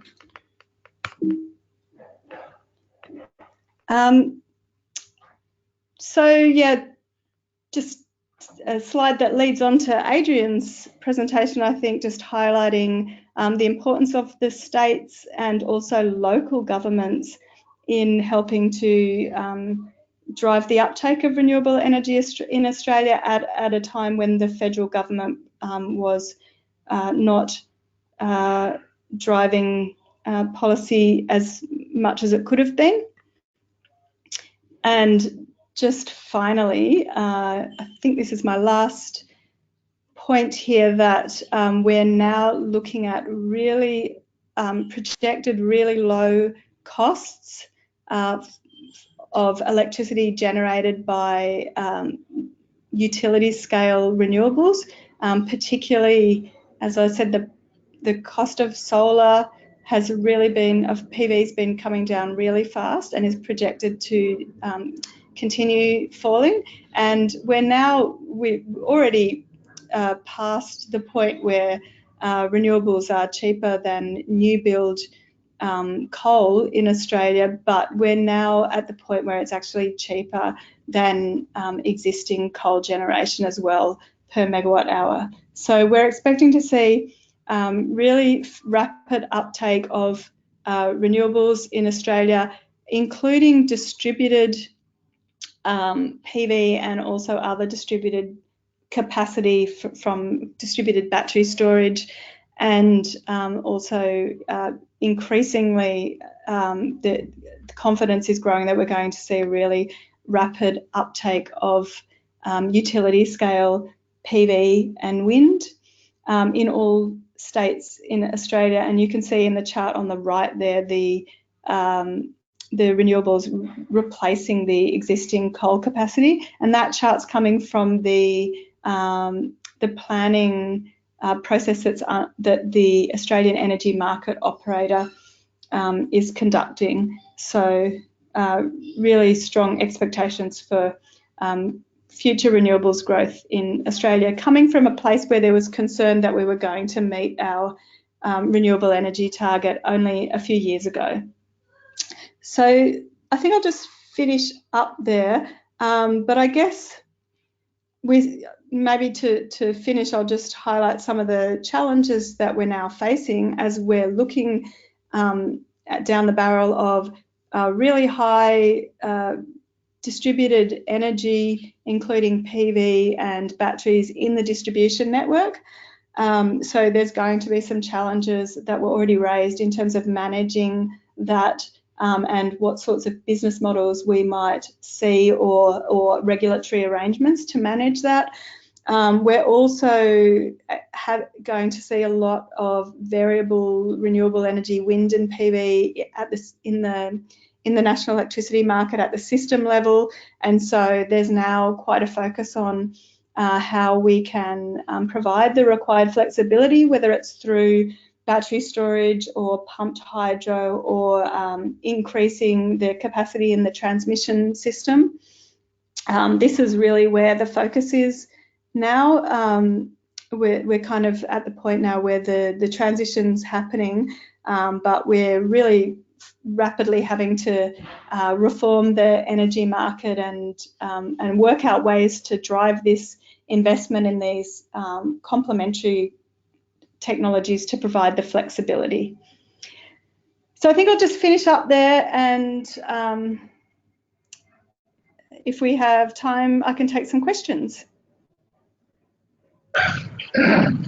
Thank you very much, Anna. It was wonderful listening to you. A very, very informative and detailed presentation. I think there were a lot of material in it, and we were quite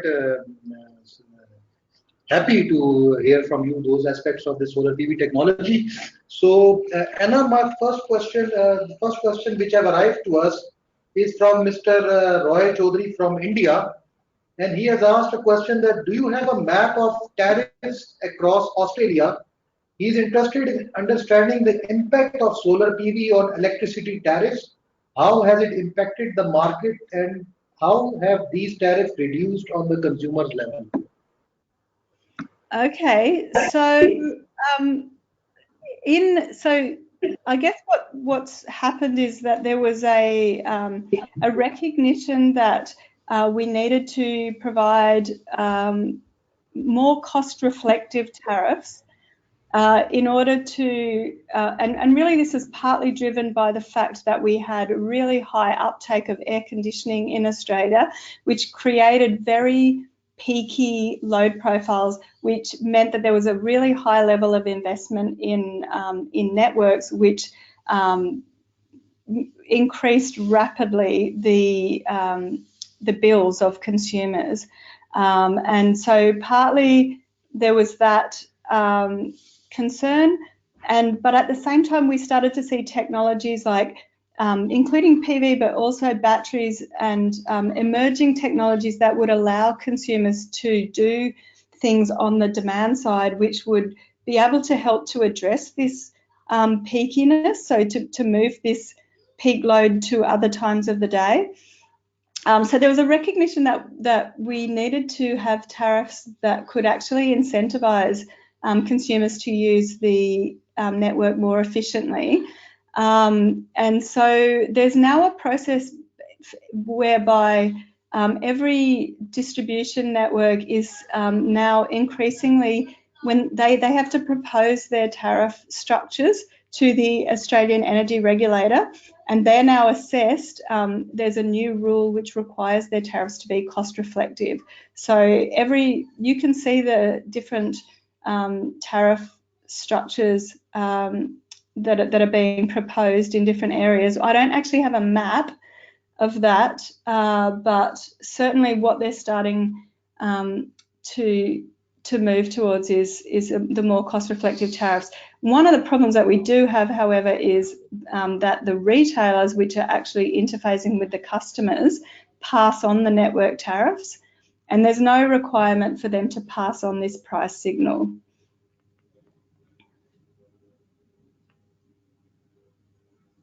So thank you very much, Anna.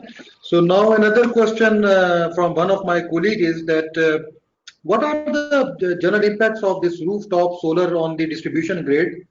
He's specifically questioning is because in Pakistan there's a perception that the distribution network is most of the time underutilized, and the PV system should maybe pay for that underutilization of that distribution grid. I think you understand my point. Yeah, so I guess the same question about this idea of maybe cross subsidies that I was talking about. So I guess that's a financial rather than a technical impact or an economic impact on the network businesses. So the way that they collect their revenue needs to be addressed. But yeah, so I think I'll just talk about that and then maybe talk a little bit about the technical impacts. But essentially, I think we're starting to see what the network businesses would really like to do is increase their fixed charges. So there's cents per day charges to reduce the amount that consumers can decrease their bills by using distributed energy, but the regulator is really pushing back against this because they're wanting to act in the interests of consumers, and one of the things that they want to see is pricing that is in the long term drives efficient investment. So or so drives consumers to use their loads at times so that we don't need to keep on building more and more network capacity. And even, I guess one thing that we're seeing in Australia is that we actually did get a lot of excess network capacity built in certain parts of Australia, but we're now seeing predictions of really strong uptake of EVs in the distribution network as well. So we are now expecting to probably see some load growth as well. So it is important that we contain the peak load growth so that we can avoid making unnecessary investments. So this is why rather than just charging customers a fixed fee, it's important that they see a price signal around the time of use of their energy consumption. But yeah, so I guess one of the things that we need to rethink is the way that perhaps we regulate network businesses and the way that they collect their revenue and therefore the incentives that they see. And so we have some privately owned and some state-owned networks in Australia, but they're all regulated in the same way. And there has been perhaps too much incentive for them to invest in infrastructure in order to increase their regulated asset base and therefore their returns. So this is something that we need to address. But on the technical side, I just wanted to mention that certainly the PV systems do increase the voltages in the distribution network. But what happened in Australia is, a couple of things. One is that there was a process of decreasing the voltage from 240 to 230 volts, which required networks to make adjustments for that. But also that because of the really high uptake of air conditioners and the really peaky loads at certain times of the day, that creates really low voltages.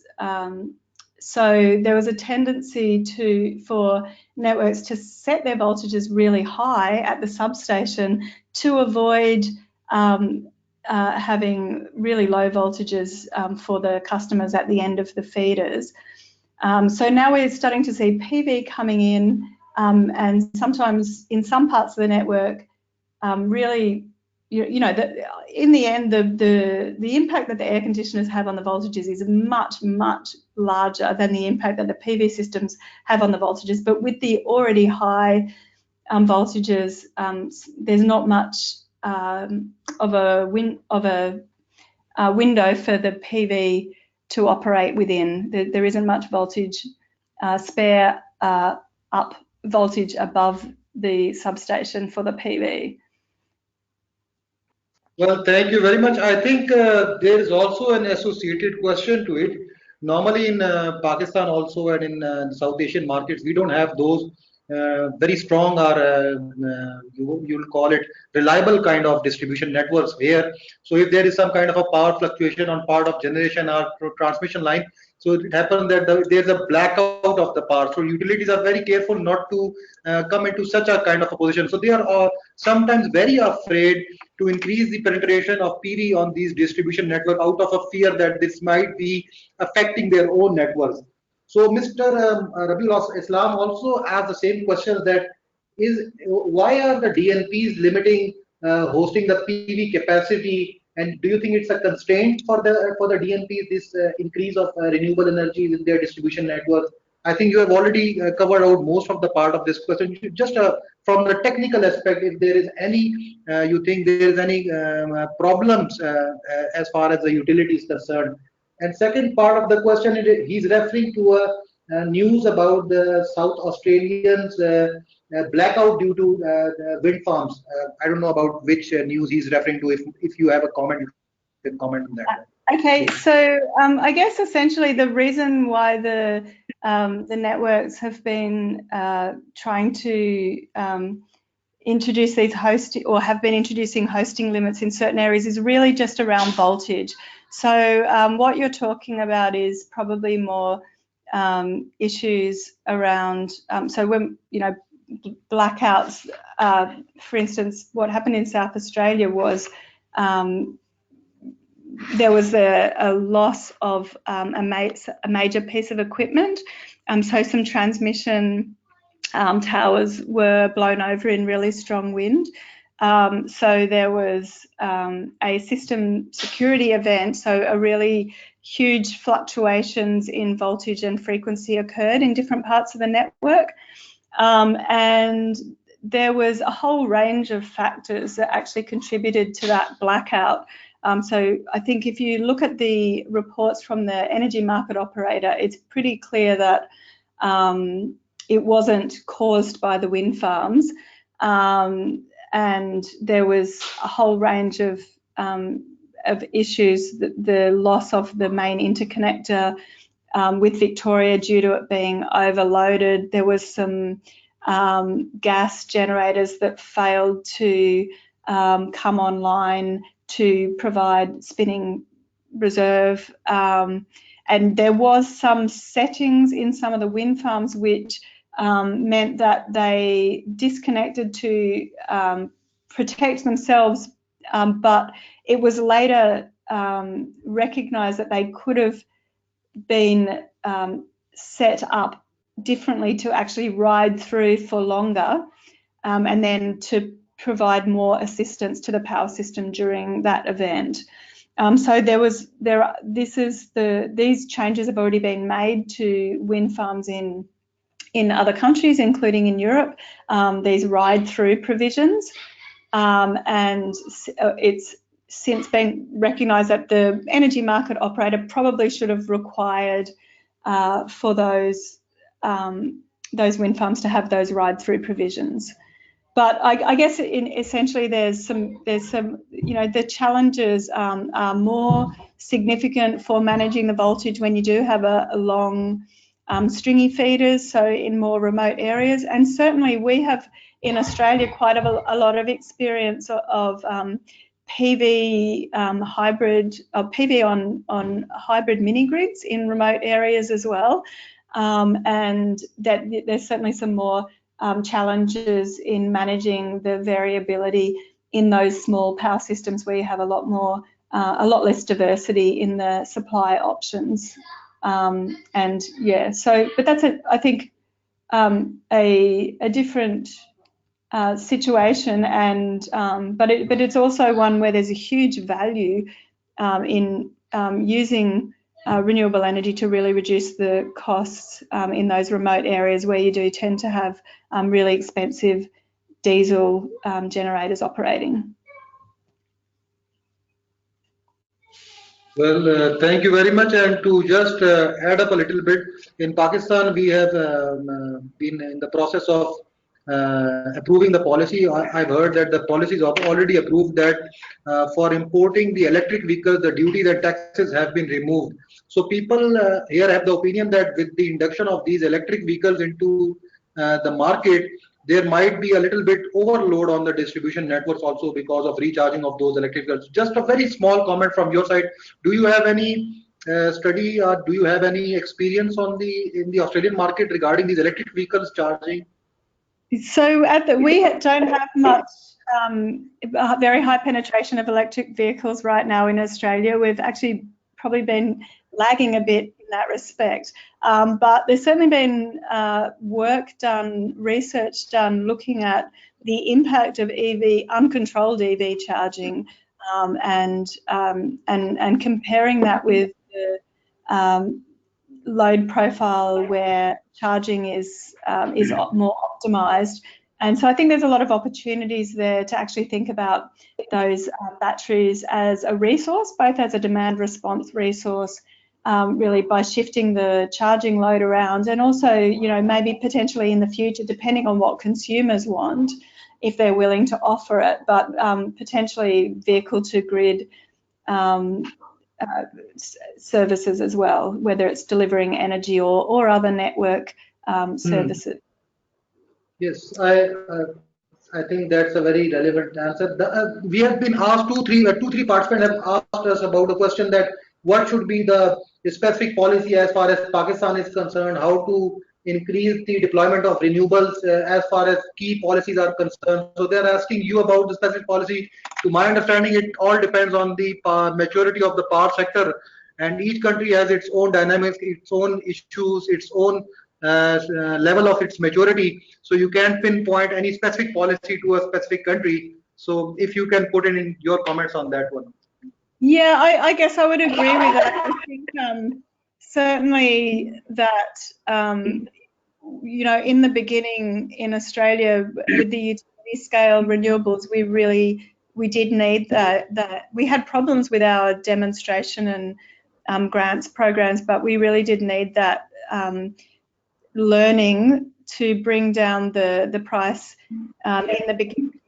But I would say that at this point in time, the reverse auction schemes really are looking like the best policy to drive up deployment of utility scale renewables. But the feed-in tariff policy has been really successful and is a really successful option for the small scale renewables behind the meter. Thank you very much. Much more, yeah, obviously it's much more simple policy that's easier to apply in that for distributed PV. Okay, thank you. So we have one of our colleagues from Bhutan, Mr. Bhaskar. I'd like to ask question from you. Yes, please. Hello, Dr. Anna. My question is related to renewable certificate. Is it binding on the part of the customer to buy this certificate? And if it is binding, what is the minimum percentage that they have to buy renewable certificate? And the second question is, to adjust renewable energy, you must be balancing it from other generating sources like coal, gas, etc. How do you address this and how are they compensated? Thank you. Okay, so I'm just going to go to the diagram that I have here for how the renewable energy certificate scheme works. So maybe I have a better diagram actually. Maybe this one is more simple. So here we have the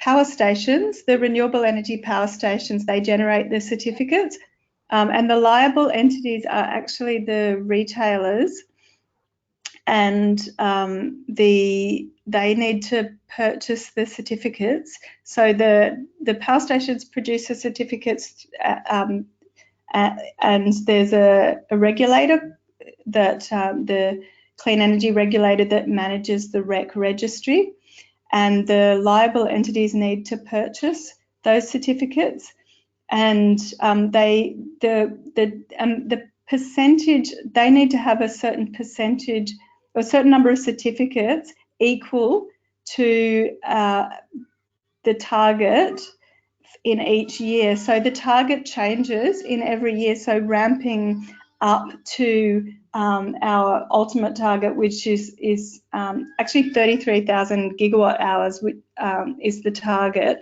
And so there's a ramping up from year to year, and each year they have to have enough certificates to meet that requirement. Does that make, yeah, hoping that kind of makes sense. The other certificate might be a little bit better. What was the second part of the question? The second part is, to adjust renewable energy that you are generating, you must be balancing it from the other generating sources like coal, gas, etc. That means you have to back down those generations when RE is producing too much. So how do you address this, and how are they compensated? Yes, so in Australia we have an electricity market where the generators all place bids to generate electricity in every 5 minutes. The market operator then takes those bids and dispatches the lowest cost generators to meet the demand in each 5-minute period. And so when there's renewable energy available, then that is bidding in a very low cost, and particularly because of the value of the renewable energy certificate, sometimes even negative cost, because of the very low operating costs of the wind and solar. So they're dispatched, and the other so when they're operating, as long as there's no network constraints, they're always dispatched, and then the other generators get dispatched on top of that according to their prices. And at times when there's not much renewable energy available, then the price goes up. And if there is a need to ramp up very quickly, then some of the generators in the market that are more flexible are able to bid to be dispatched in those periods, and that's when we have the more expensive, more flexible gas generation coming into the market during those times.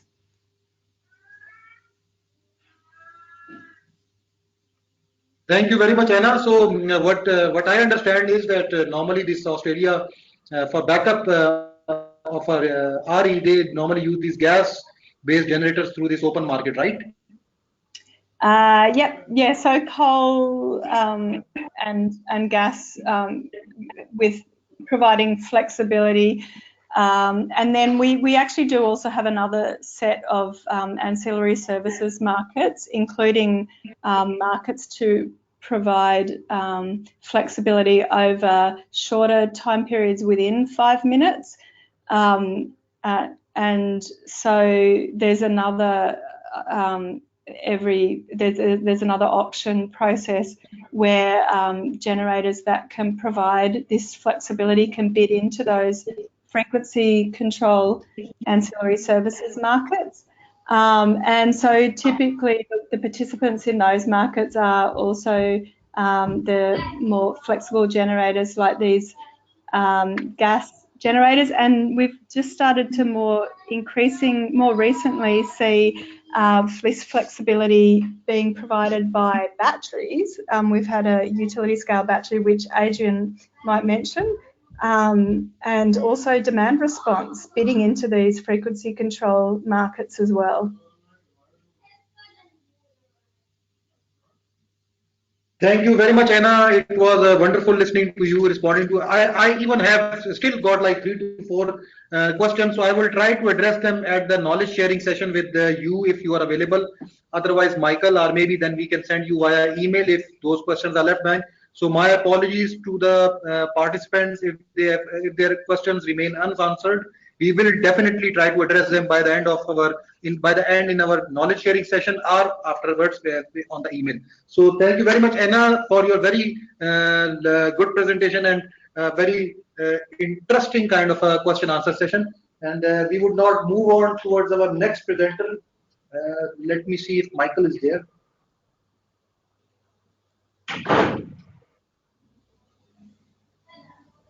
Yes, can you hear me okay, Asan? Yes, perfect, fine. Okay, so a very big thank you to Anna for her very comprehensive presentation. So we will now move to the final presentation, which is to hear from Dr. Adrian Pano. He's going to talk about the role of the Australian states in accelerating solar PV uptake. So just to tell you a little bit about Adrian, he's the director of Deakin Energy at Deakin University. He's a senior executive and advisor across the resources, agriculture, manufacturing, and renewable energy fields. He's worked in government, the private sector, and in research. So right now with his role at Deakin, he's providing leadership for Deakin University as the preferred partner for industry and government in the delivery of innovative solutions to the sustainable energy supply challenges. The initiative that he heads, it brings together capabilities from across Deakin University in a network that addresses industry and government identified issues in areas such as microgrids, energy generation, distribution, storage, energy demand management, and the the things that go along with that, such as economic policy and social and regulatory frameworks.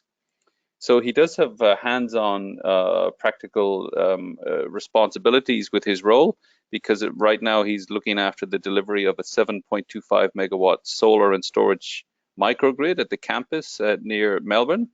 And through this process, he's going to address research, energy costs, and sustainability objectives. So Adrian, by way of his background, he has a Bachelor of Applied Science in Biochemistry and Applied Chemistry and a doctorate in Industrial Biotechnology, along with graduate qualifications in Business Administration. He's also a graduate member of the Australian Institute of Company Directors. So very patiently, Adrian has been sitting and listening to our backwards and forwards and the questions and answers. So now over to you, Adrian. Thank you very much, and we look forward to your presentation.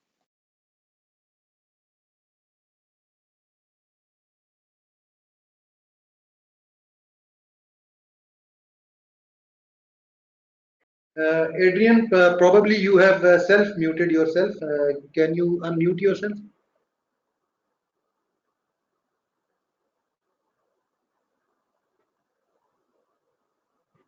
Is that working now? Yes, perfectly fine. It's audible and your Very presentation good. is also. All right, so let me, so my screen is available now, hopefully? Yes, we can see it, sir. You can go ahead, please. Okay, excellent. All right. Now, so thank you. I've listened to the presentations, and I think many of the topics that I was going to cover are actually touched upon, but I will give perhaps a different slant to what has been driving many of the initiatives, particularly that Anna spoke about, and with states responding in their own way.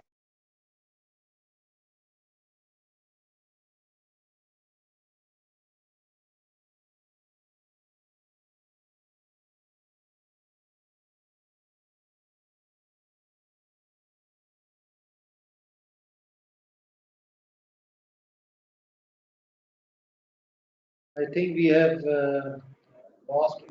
The striking similarity on the challenges that we face in integration of high levels of variable generation, of dealing with different human expectations about where energy comes from and how much it costs and how people will utilize it, are strikingly similar. So I hope that the topics that we've covered tonight and that I'll cover actually might surprise you how directly they apply to a very broad range of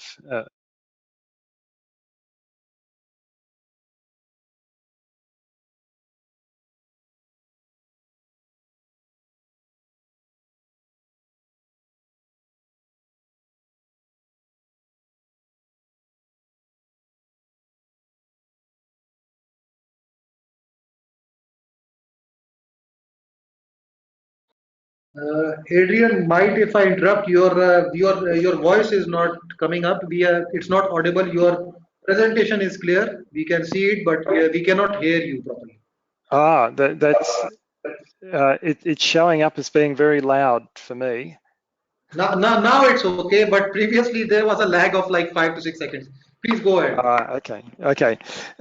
So the drivers, as far as I'll cover, there are some legal international commitments, but the response to climate change, to personal costs of electricity, both at the residential and the commercial level, are extreme, and ultimately also taking control of energy consumption are key factors.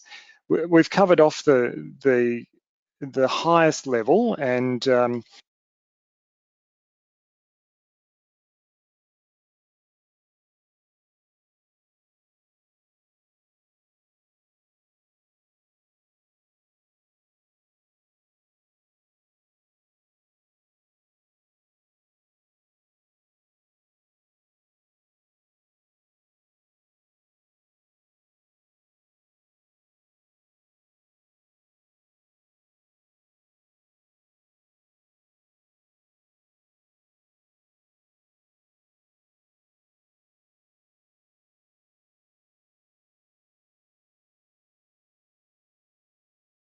I think probably Adrian is having some issue with his audios. Uh, in the meanwhile, ladies and gentlemen, I would repeat again, if you have any questions, you can type your questions or click on the raised hand option into the attendees pane. We will send your questions to the presenters and we can address them into the question answer session, or else we can also address them later on via email to the participants and back to you. So let's hope Adrian is back. Adrian, can you hear us? I can hear you very clearly. I don't know, but your voice seems, your audio seems to drop after every 4 or 5 seconds. We lost you like for complete 10, 12 seconds now. So could you just Yeah. restart this slide again, please? Yes. I apologize. I don't know what's going on there. But just that slide is saying that Australia has an ambition to reduce its, or a commitment under the Paris Agreement to reduce its emissions, but on an economy-wide level. So it's not just electricity. However, because, as Anna said, our electricity generation fleet is largely driven by black and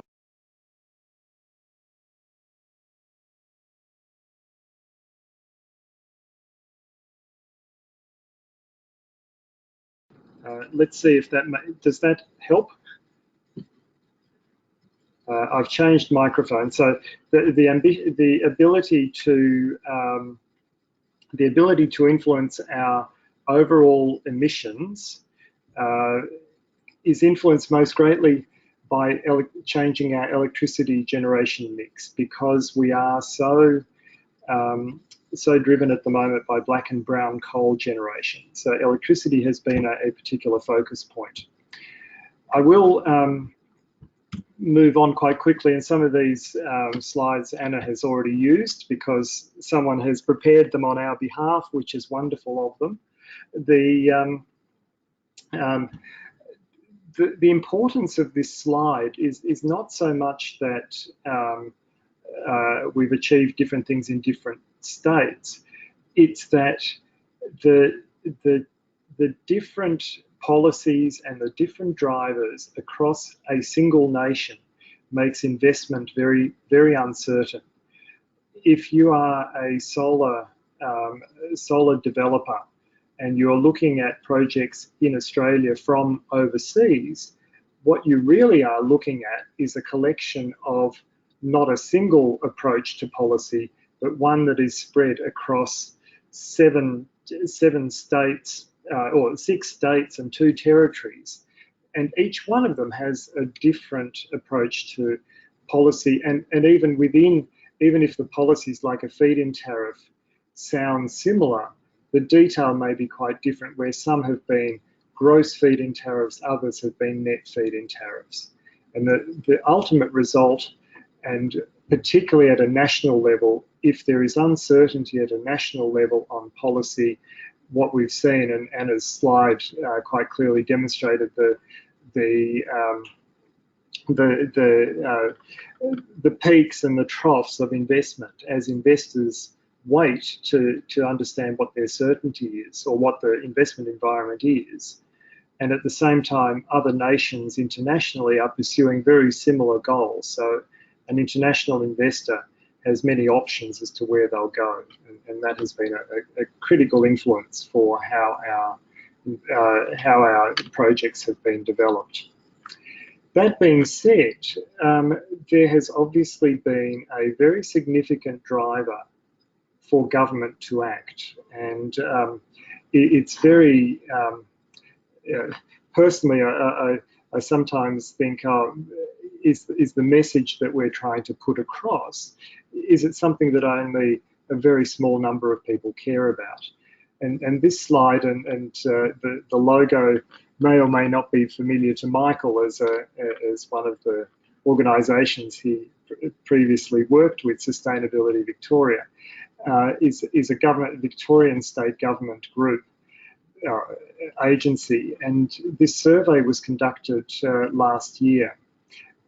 What it demonstrates is that there is a much larger proportion of certainly the Victorian population that both are concerned about climate change, but also believe that unusual weather events are due to climate change, and that the impact on fires and of their well-being is in fact driven and very closely connected to climate change. The response then from government to the voting public, to the people who will elect the politicians, has been to respond with a whole range of policies. So what I'm trying to emphasize here is that, and this was a topic for discussion even in India last week, that the population, the individuals within a community, will often be the drivers of that change rather than governments being in control and driving it. And it's in fact a situation where governments need to keep up with what the population is doing. Also, there's a question about electric vehicles, and Anna mentioned vehicle to grid. This is where the car battery is being used as a storage device on grid. Tesla has banned that practice in software because they're finding that the battery is being discharged in a way that they had never expected, and it's certainly not being discharged in proportion to the distance that the car has driven. So the consumers have seen a technological opportunity and a commercial opportunity, but the manufacturers and potentially the grid operators aren't prepared for that change yet. So it's always a tension between the regulators, the policymakers, and the community being quite innovative. The key driver, and again, it was a question that was asked about costs. The key driver for individuals to act on their energy consumption by becoming more efficient, but also by installing rooftop solar, has been cost. And the cost that we're seeing very much is the cost, and this is the Victorian example. So the change in our residential electricity pricing from 2007 up to 2017, so a 10-year period. Our annual residential bill averaged at about $1,177 a year. In the space of 10 years, that has now gone to $1,750, so a very substantial increase. From that chart, you'll see that the network costs, the poles and wires, have been the largest single cause for that increase in cost. And they now make up, as an individual component, the largest individual component. They did, and they now have continued to make up the largest individual component. The cost of generation has been nowhere near what some of the climate skeptics say about renewables as well. Over that time, our cost of generation has fallen, and also the cost of the green schemes, so the cost of the renewable energy target, the cost of the energy efficiency targets. These charges are nowhere, well, they're almost a quarter, slightly more than a quarter of what the network charge increase has been. And also they are less than the retail costs. So this is the cost after the organisations who sit between the electricity network and the final end user, that their marginal costs make up a significant proportion of the bill and have in fact gone up at a greater rate than the costs of both the generation and of the green schemes.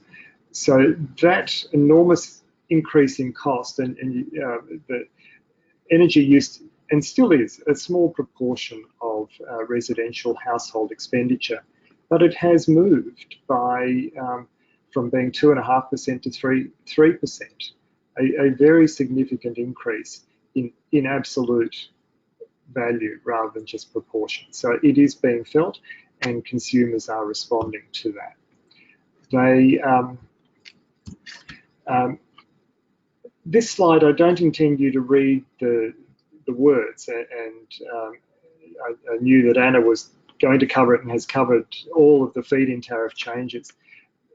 I've used South Australia, one of our states, just to illustrate how many changes there have been over the last several years. And we're not talking over a period of 10 years. This is over a period of about 5, most of them. But going back to 2008, we had one feed-in tariff initially introduced. It then got reviewed in 2009-10.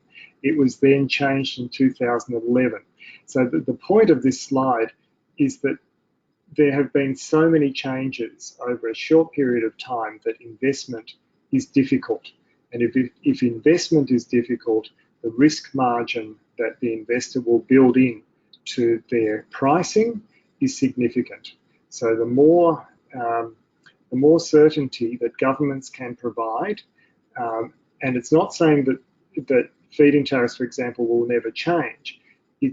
What I am saying, and is very important, is that the trajectory, the path that government is going to take to review, to change, to amend its schemes, if that can be made very clear, then investors can invest over a long period. But if it's uncertain, like the feed-in tariff regime at the national level, there was uncertainty whether it would even exist, let alone be changed, and that prevents rational investment. So I encourage all on this call, to the extent that you can influence your own lawmakers, certainty is really key to low prices. Despite that uncertainty, and Anna's chart was in megawatts, this chart is in gigawatt hours. So despite the uncertainty over a period of 5 years, this is 2012 to end of 2017, beginning of 2018, you can see that there has been a dramatic increase in our installed capacity. And obviously this is solar, and so it peaks in our summer, which is in January. And so we're getting an ever-increasing peak across all jurisdictions in Australia. And so we've gone from a peak in 2012 of about 400 gigawatt hours to now over 1,000, over 1,000 gigawatt hours. And because most of this generation, almost all of it at residential scale, will be behind the meter, this is a reduction in the load that the grid overall experiences. And so if you think of PV, residential PV, as an energy efficiency measure, it simply means that the other generators that are that historically have provided our energy are required to run less, because we are simply consuming less, because we're displacing it with our own generation. This graph here is one produced by Dylan McConnell at the University of Melbourne, and it illustrates that previous chart, I think, wonderfully well. What you're seeing here is the average demand by time, November, so summer, coming up to summer in South Australia. Over a period of 7 years, from 2011 down to 2018, the summer peak, and South Australia is not one of our most populated states, its consumption in the middle of the day went from just over 1,600 megawatts of demand down to 2018, it bottoms out at just over 1,000. So a reduction of over 500 megawatts, over a third of the consumption over a period of 7 years. And many of the questions previously have been how do networks, how do distributors cope with that change?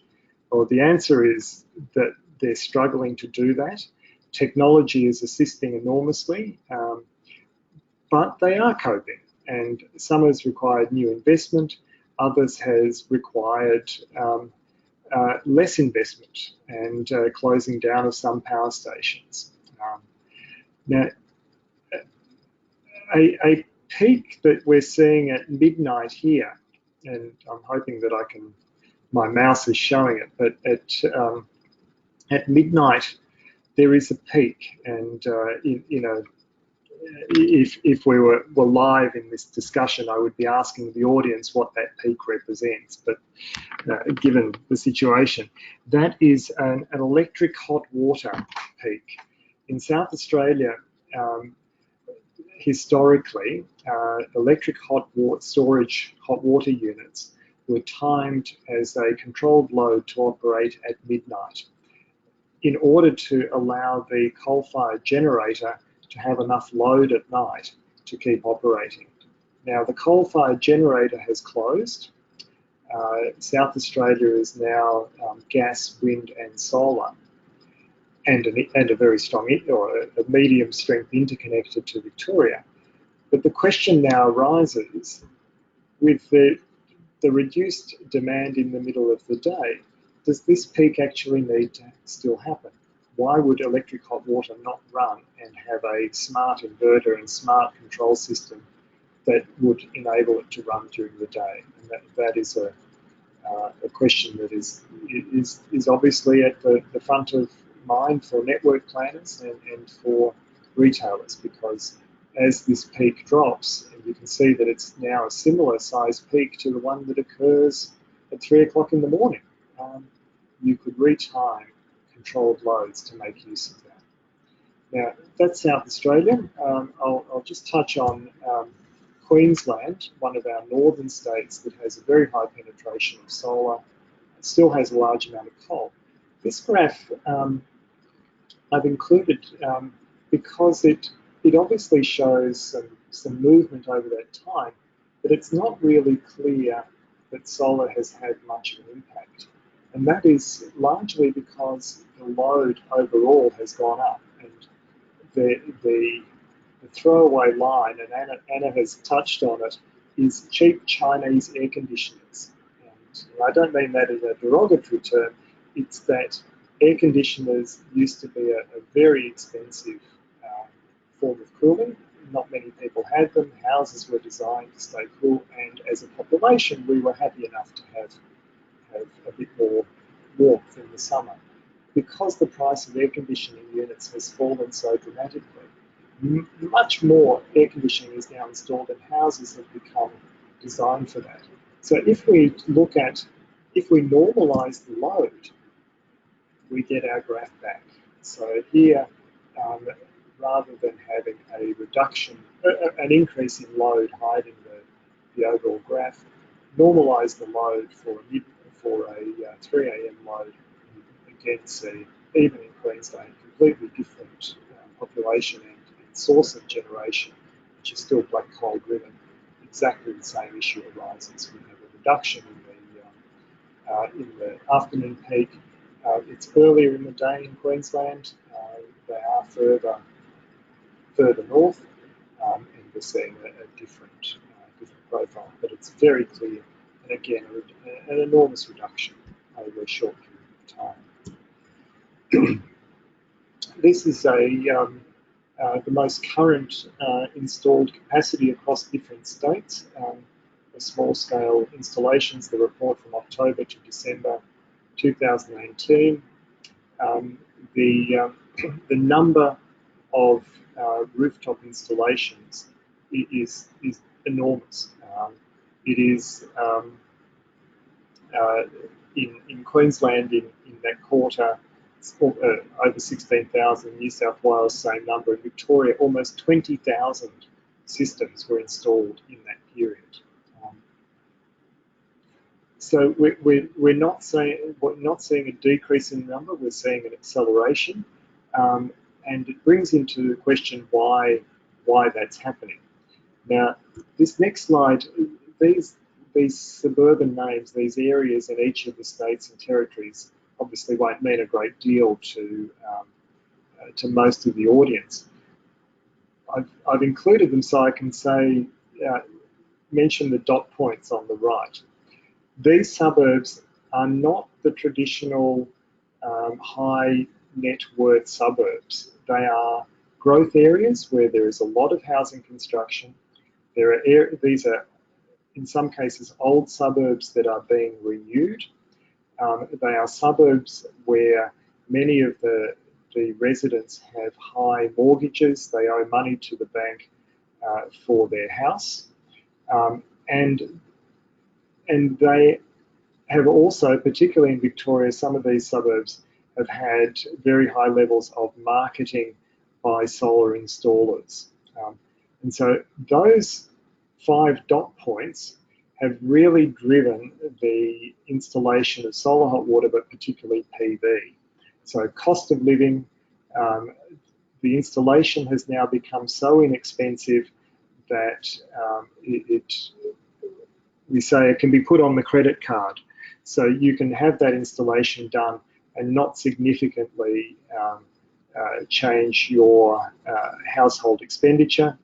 And it's and there's also a greater awareness and about community, and some of the community energy projects, the 5th dot point there, are driving a great uptake. So my question here is that, is this actually a policy-driven uptake, or is it simply a cost of living result where PV is just becoming the norm? And so we have perhaps in some areas of Australia got to a point where policy is no longer the key driver. It is indeed cost and a willingness to participate in that climate debate. Anna had the slide up, and I want to put it up in a slightly different context. So this slide represents the national electricity market, which is the whole east coast of Australia. We don't have it interconnected to the western side of the country, but the NEM makes up the vast majority of traded electricity. The amount of electricity traded is about $16.5 billion a year, 52 gigawatts total generation roughly, and it is a gross pool market. So we have a disconnection between carriage and content. So it is a financial market, but obviously the electrons still move as well, but they are quite disconnected in terms of markets. Each of the state regions was traditionally a separate region technically, and it's only been over the last several decades that they have had interconnections. And this results in different prices in each of the regions. The study that the Australian Energy Market Operator did of how do you integrate highly variable generation into a traditional grid demonstrated that the most cost-effective way of doing it is by building targeted networks. It's because generation will tend to occur, given it's renewable in its form, it will tend to occur where the resources are best rather than where the network either exists or the population exists. You simply can't tell a wind farm to be built in the middle of Sydney or Melbourne because that's where the load is. You can't do that because that's where the wind isn't. And so you do need to build them where the resource is. And therefore, from AEMO's estimates, the most cost-effective mechanism to aid that development is to build new transmission lines. And it's probably a relevant topic for certainly countries like India, where the ambitions for solar and wind, but solar in particular, are quite heroic. If you don't have the transmission in place, most of those assets will be stranded and of very little investor value.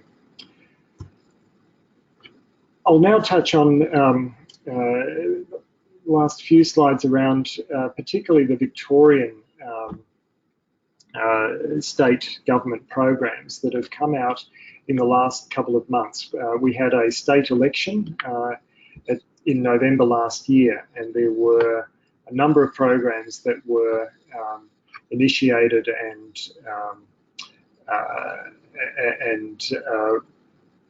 promoted, and the government was successful, and so these programs are now in place.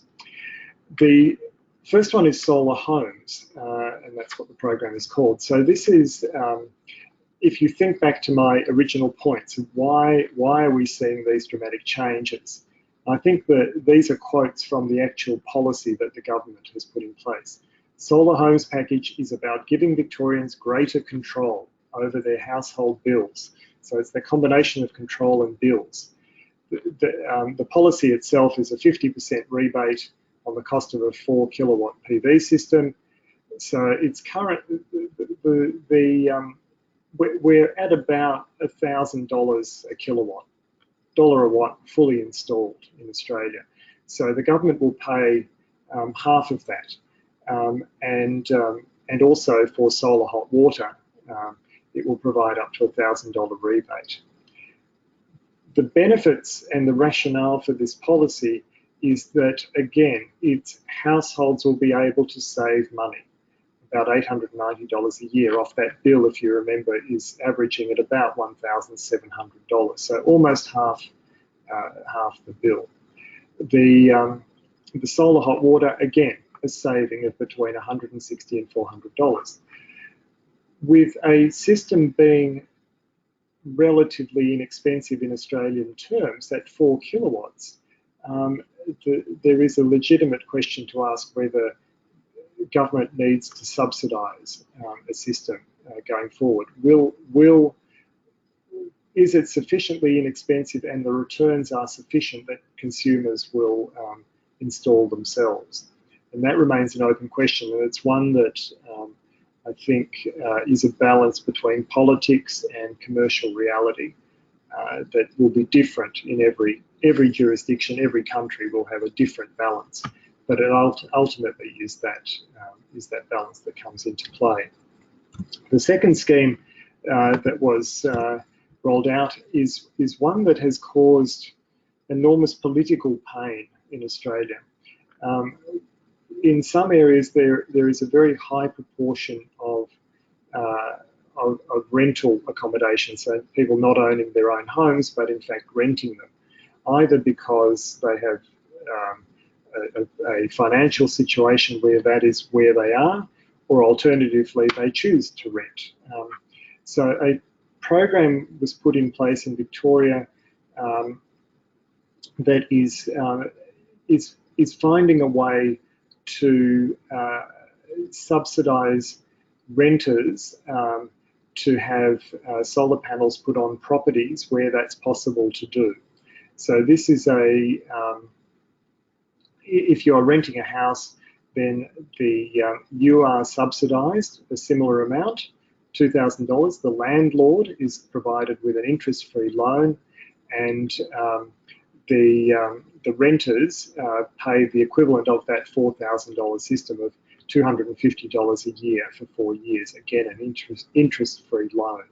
So it gives you equivalency of if you owned your own house. Now, obviously, you can't offset that electricity, or the landlord doesn't see that electricity offset their bills because the renter pays the bill, but they would get a return through an increase in the property value, because having solar on the roof is considered to be an asset when houses are sold. The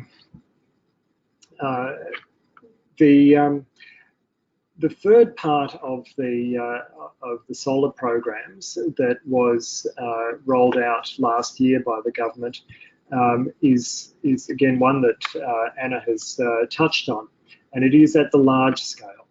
So this is the Victorian Renewable Energy Auction Scheme, and again, the headline: why was the government doing this? It was being done for jobs, energy security and reliability, and climate. Victoria is very much driven by lignite, by brown coal. So this was a way of government intervening in the market.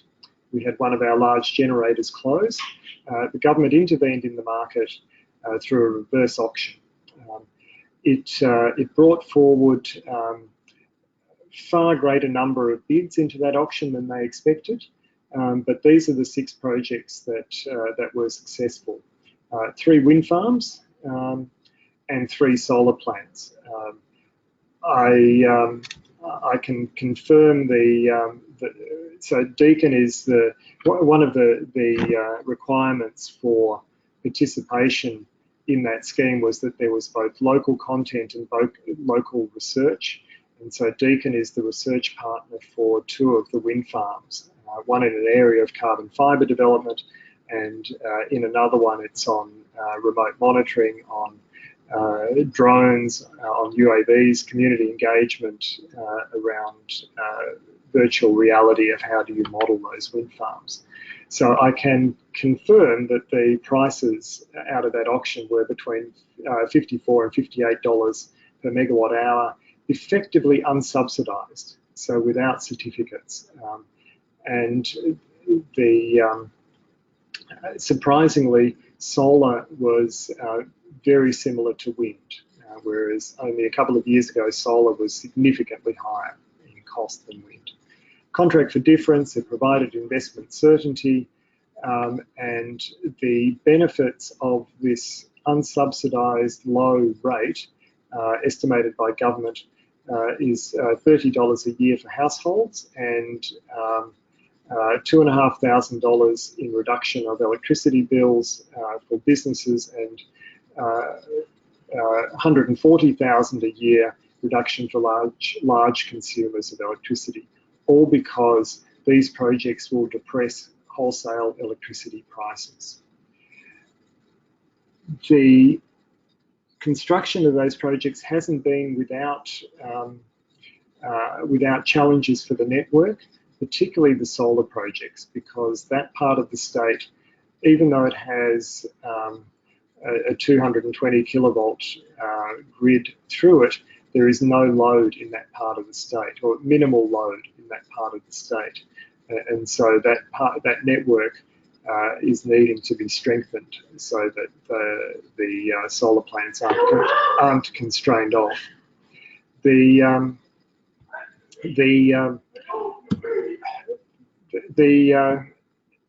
So that was the main part of the presentation about the policy for PV. In our discussion yesterday with Hassan and Michael, it suggested that there would be a significant amount of interest in battery storage. So I've put together a couple of slides here about the Hornsdale Power Reserve. So this is the lithium-ion 100 megawatt facility that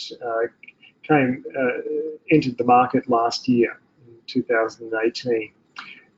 It's owned by a company called Neoen, who also own the 300 megawatt Hornsdale wind farm. The battery was supplied by Tesla. It, I think, is still the largest in the world as a single facility.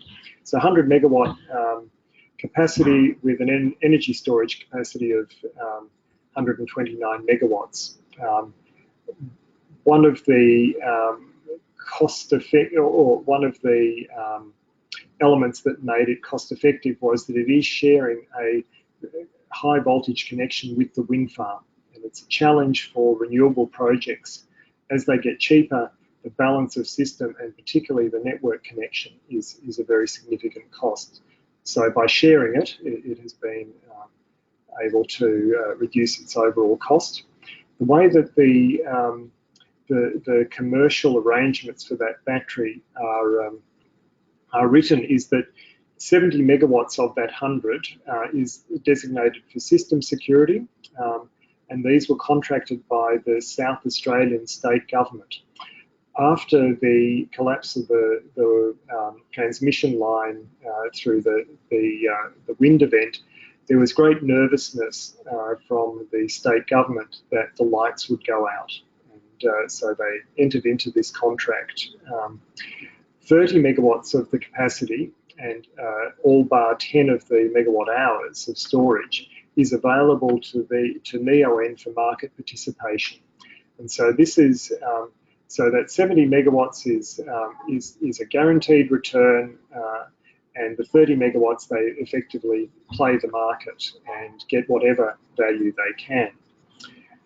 Over the last year, in fact, a day before the battery was officially announced, the interconnector between South Australia and Victoria failed, and so the battery was asked to respond to a frequency event. Now, the frequency-controlled ancillary services market is a small market in Australia, and it has been traditionally met by gas turbines, either open cycle or steam, as they've been the fastest able to respond. This is a report done by Oricon of the performance of the battery over the last year. So the Haywood interconnector, Haywood is the interconnection point between the states of Victoria and South Australia, and it tripped, so lost 200 megawatts instantaneously. The frequency started to fall, and the bottom scale is seconds, so well within 5 seconds, in fact within probably around 1, the Hornsdale battery, so HPR, Hornsdale Power Response, activated. It met the drop in the frequency, and so the green line on that chart shows how the frequency, yes, it dropped from 50, but it remained within the permissible zone and returned back to acceptable levels within 30 seconds, and Hornsdale dispatched 50 megawatts. The modelling that Oricon did, if the battery wasn't in the system, then the frequency would have dropped below 49 hertz, down to 48.71. So it would have been a very significant event on the network. So the battery, even before it was fully commissioned, was already responding. Obviously, the installers and operators of the battery will need to make money, and this is again looking at the market value of the Hornsdale Power Reserve from when it was installed in 2017 to end of November last year. Over that period, the battery or the facility generated about $24 million of revenue. And it came from 3 areas. One was pure energy, so its cost of the revenue that it generated by selling energy into the grid, 6.2 million. It cost 3.3 million to charge it, so it consumed 3.3 million, and therefore the net value was $2.9 million. Contingency, this is where it acted as the backup. If wind was suddenly to drop, or as has happened over 100 times over the last year, a coal-fired generator, because they are getting old, failed to start or tripped out, the battery was able to back that up, and so it has derived half of its 24 million from contingency payments. And finally, the regulatory payment. So this is where it has controlled frequency.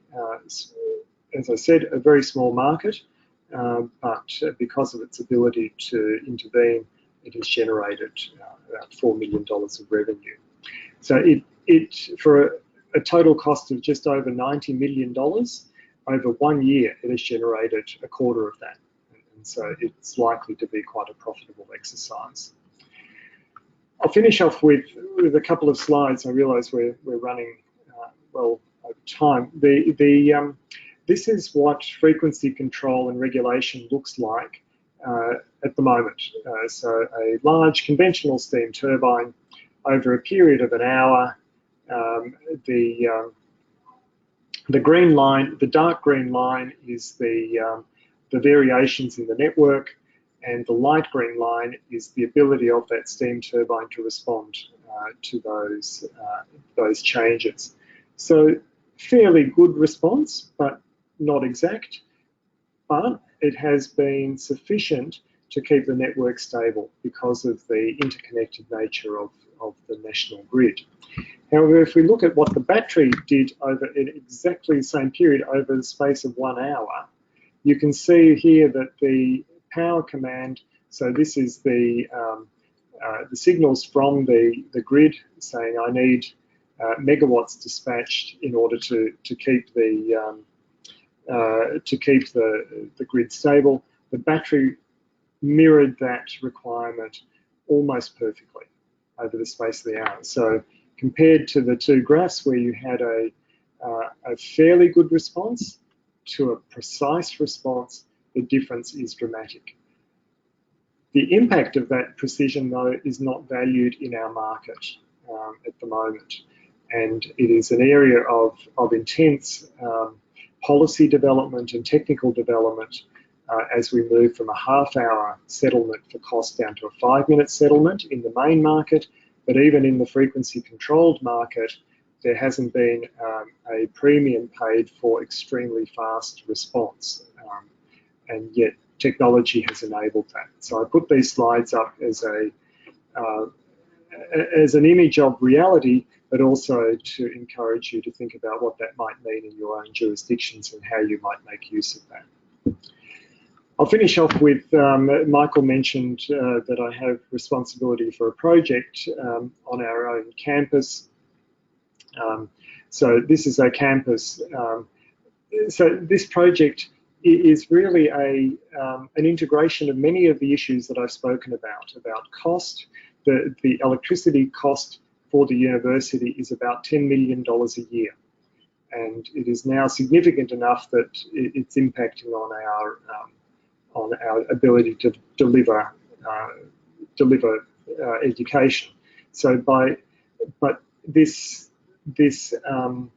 project is enabled because this particular campus, and we have 4 in Melbourne, has 330 hectares behind the electricity meter.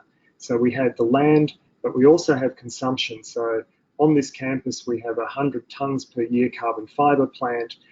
We have a large manufacturing facility. We have a hospital. We have our medical faculty. So we have a consumption on campus of 21 gigawatt hours a year.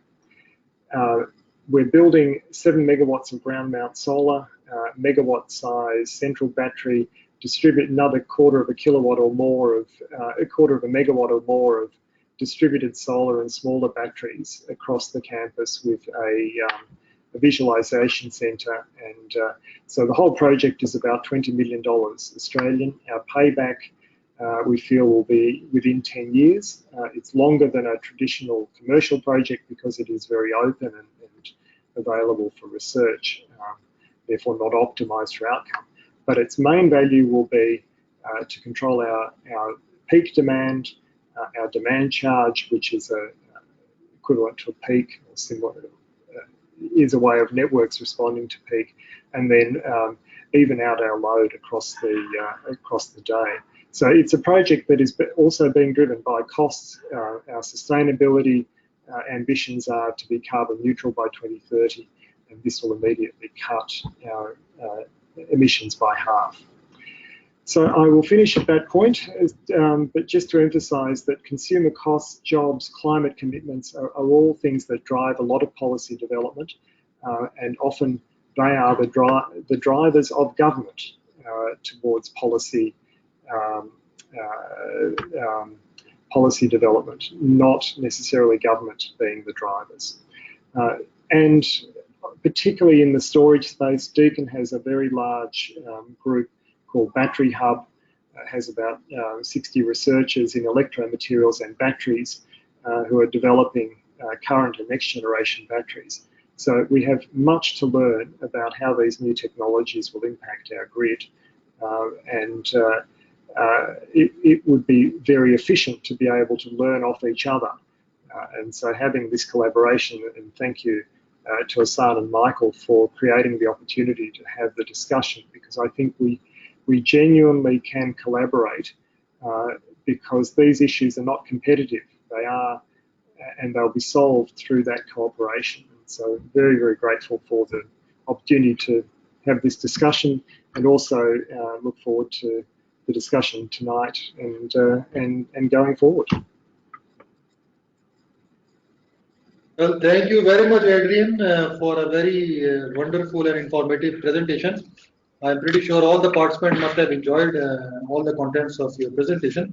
So it seems we have a lot of questions concerning this battery storage which you shared. So the first question is what is the mechanism for this disposal of these lithium-ion batteries, and what is the approximate life of those battery bank? The second question is what is the economics if you compare the battery bank versus the gas generators? I'm talking from the perspective of stabilizing the frequency if you have these gas generators comparable to the battery banks. Okay. First of all, the life and the circular economy, that's a term that I don't know if is familiar to everybody. Circular economy is what we refer to in Australia, is to ensure that not only is it the recycling side, but it's also ensuring that your raw materials are produced ethically, that they are then there is a chain of custody throughout the life of the material. And so at the moment, and it's an area that our battery group is really applying its thinking to, is it's very difficult to understand the life of a battery. So, and I say that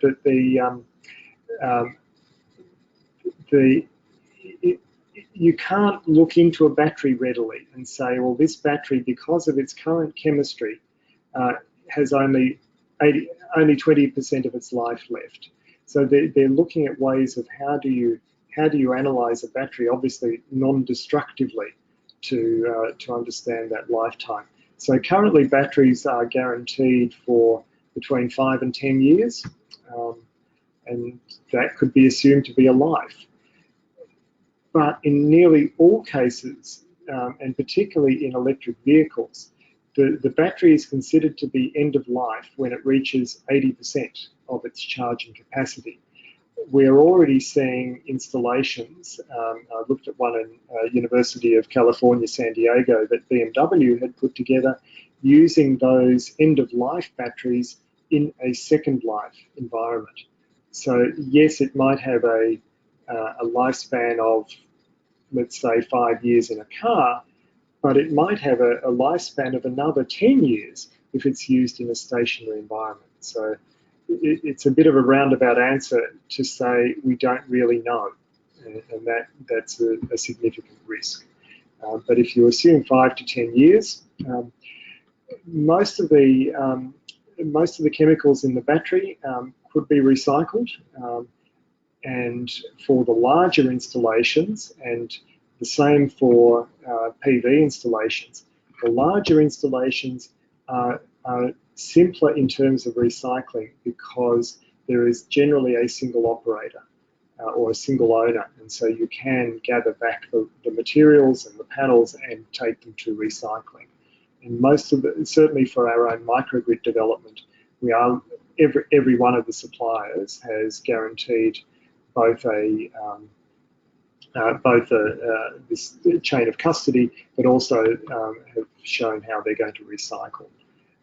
It is a problem though, because the technology, the rollout of technology is well in advance of the environmental systems for recycling. So certainly an area of research. I've forgotten. Oh, yes. And so the other part of the question was the relative merits of batteries and gas.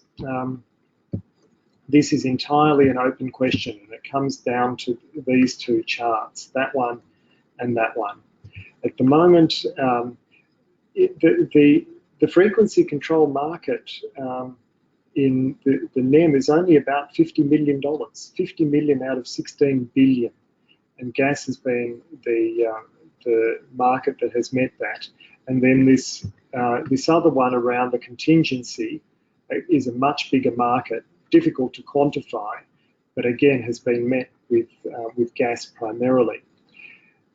The South Australian example has already shown that the battery, because it was subsidised, has saved, and I'd need to look up the figures, but I think it was about $40 million for South Australian electricity consumers, because it has reduced prices. And it's reduced them because of the reduction in the amount of gas that has been used in that contingency segment. Gas in Australia, even though we produce more gas than we need, most of it is exported, and the liquefied natural gas market, the LNG market, has been far more lucrative than domestic gas. And so gas prices have gone up dramatically in Australia, and it's been difficult to get a long-term gas contract. So batteries, wind, solar, a key element of their ability to reduce electricity prices has been because of the reduction in the reliance on gas.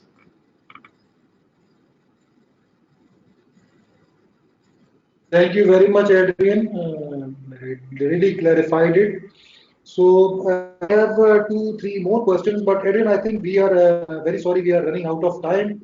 So let me hand over to Michael for his wrap-up and conclusions. But I'll surely send the questions to you on email, maybe, so you may respond back to them, and then we can address them to the participant. But once again, thank you very much for your wonderful presentation. Pleasure. Yeah, thank you very much, Hassan. And I think we heard a lot of detail across those 3 presentations, but somehow the themes that they expressed fitted together very nicely, and hopefully gave all of the participants out there a much broader understanding of how Australia has grappled with this challenge. We heard from Damien about the industry, how it's become very well organized to ensure that the quality is there, with the very excellent peak body, the Clean Energy Council, that looks after all of these industries and drives the accreditation program. We heard a very detailed account of Anna, of kind of the policy journey in Australia, and how the federal government policy has had to match up with the state government policy. And one very interesting slide she showed was the volume of PPAs taking off from the corporate entities, the fact that corporations are buying renewable energy directly. It's a very encouraging picture. And then lastly, from Adrian, with this kind of message that we think of policy as kind of a top-down phenomenon, but often it's the concerns of local people on the ground about their local issues, of energy affordability, of climate change, of the things that affect them in their daily life, which are pushing upwards. So it's a local meeting the global issues. He also talked about how solar is having this incredible effect on electricity demand in different states with this duck curve, and how if that continues, there'll have to be a rethink of how we manage the grids and different types of generators. And lastly, that very interesting piece on batteries. We've all been reading about these batteries in Australia, and it looks like a lot of large renewable energy systems, when they go in, they're now automatically thinking of having a battery there, not just for sort of price arbitrage and playing the market, but also they can play a much broader role in the stability of the system. And batteries have been criticized by saying, well, look, it's very small in relation to the overall demand, but it's not really the size, it's more the speed, I think, that Adrian demonstrated, how quickly they can respond to preventing a wider system collapse. So it's a very exciting future, and it was really great that we could get some kind of an insight into what Australia is doing, And of course, it hasn't all been rosy. There's been some speed humps along the way. But I think through the questions, a lot of the participants have managed to tease out some of these examples and hopefully adapt them or try to translate them to their own different national contexts. So that's really all I wanted to say, to you, Hassan, and to all of the distinguished participants out there and the directors of the SAARC Energy Center. It was really nice to have the chance to work together with you, and I hope it's been a useful experience. So with that, perhaps I pass back across to you in Islamabad, Hassan, for the final word.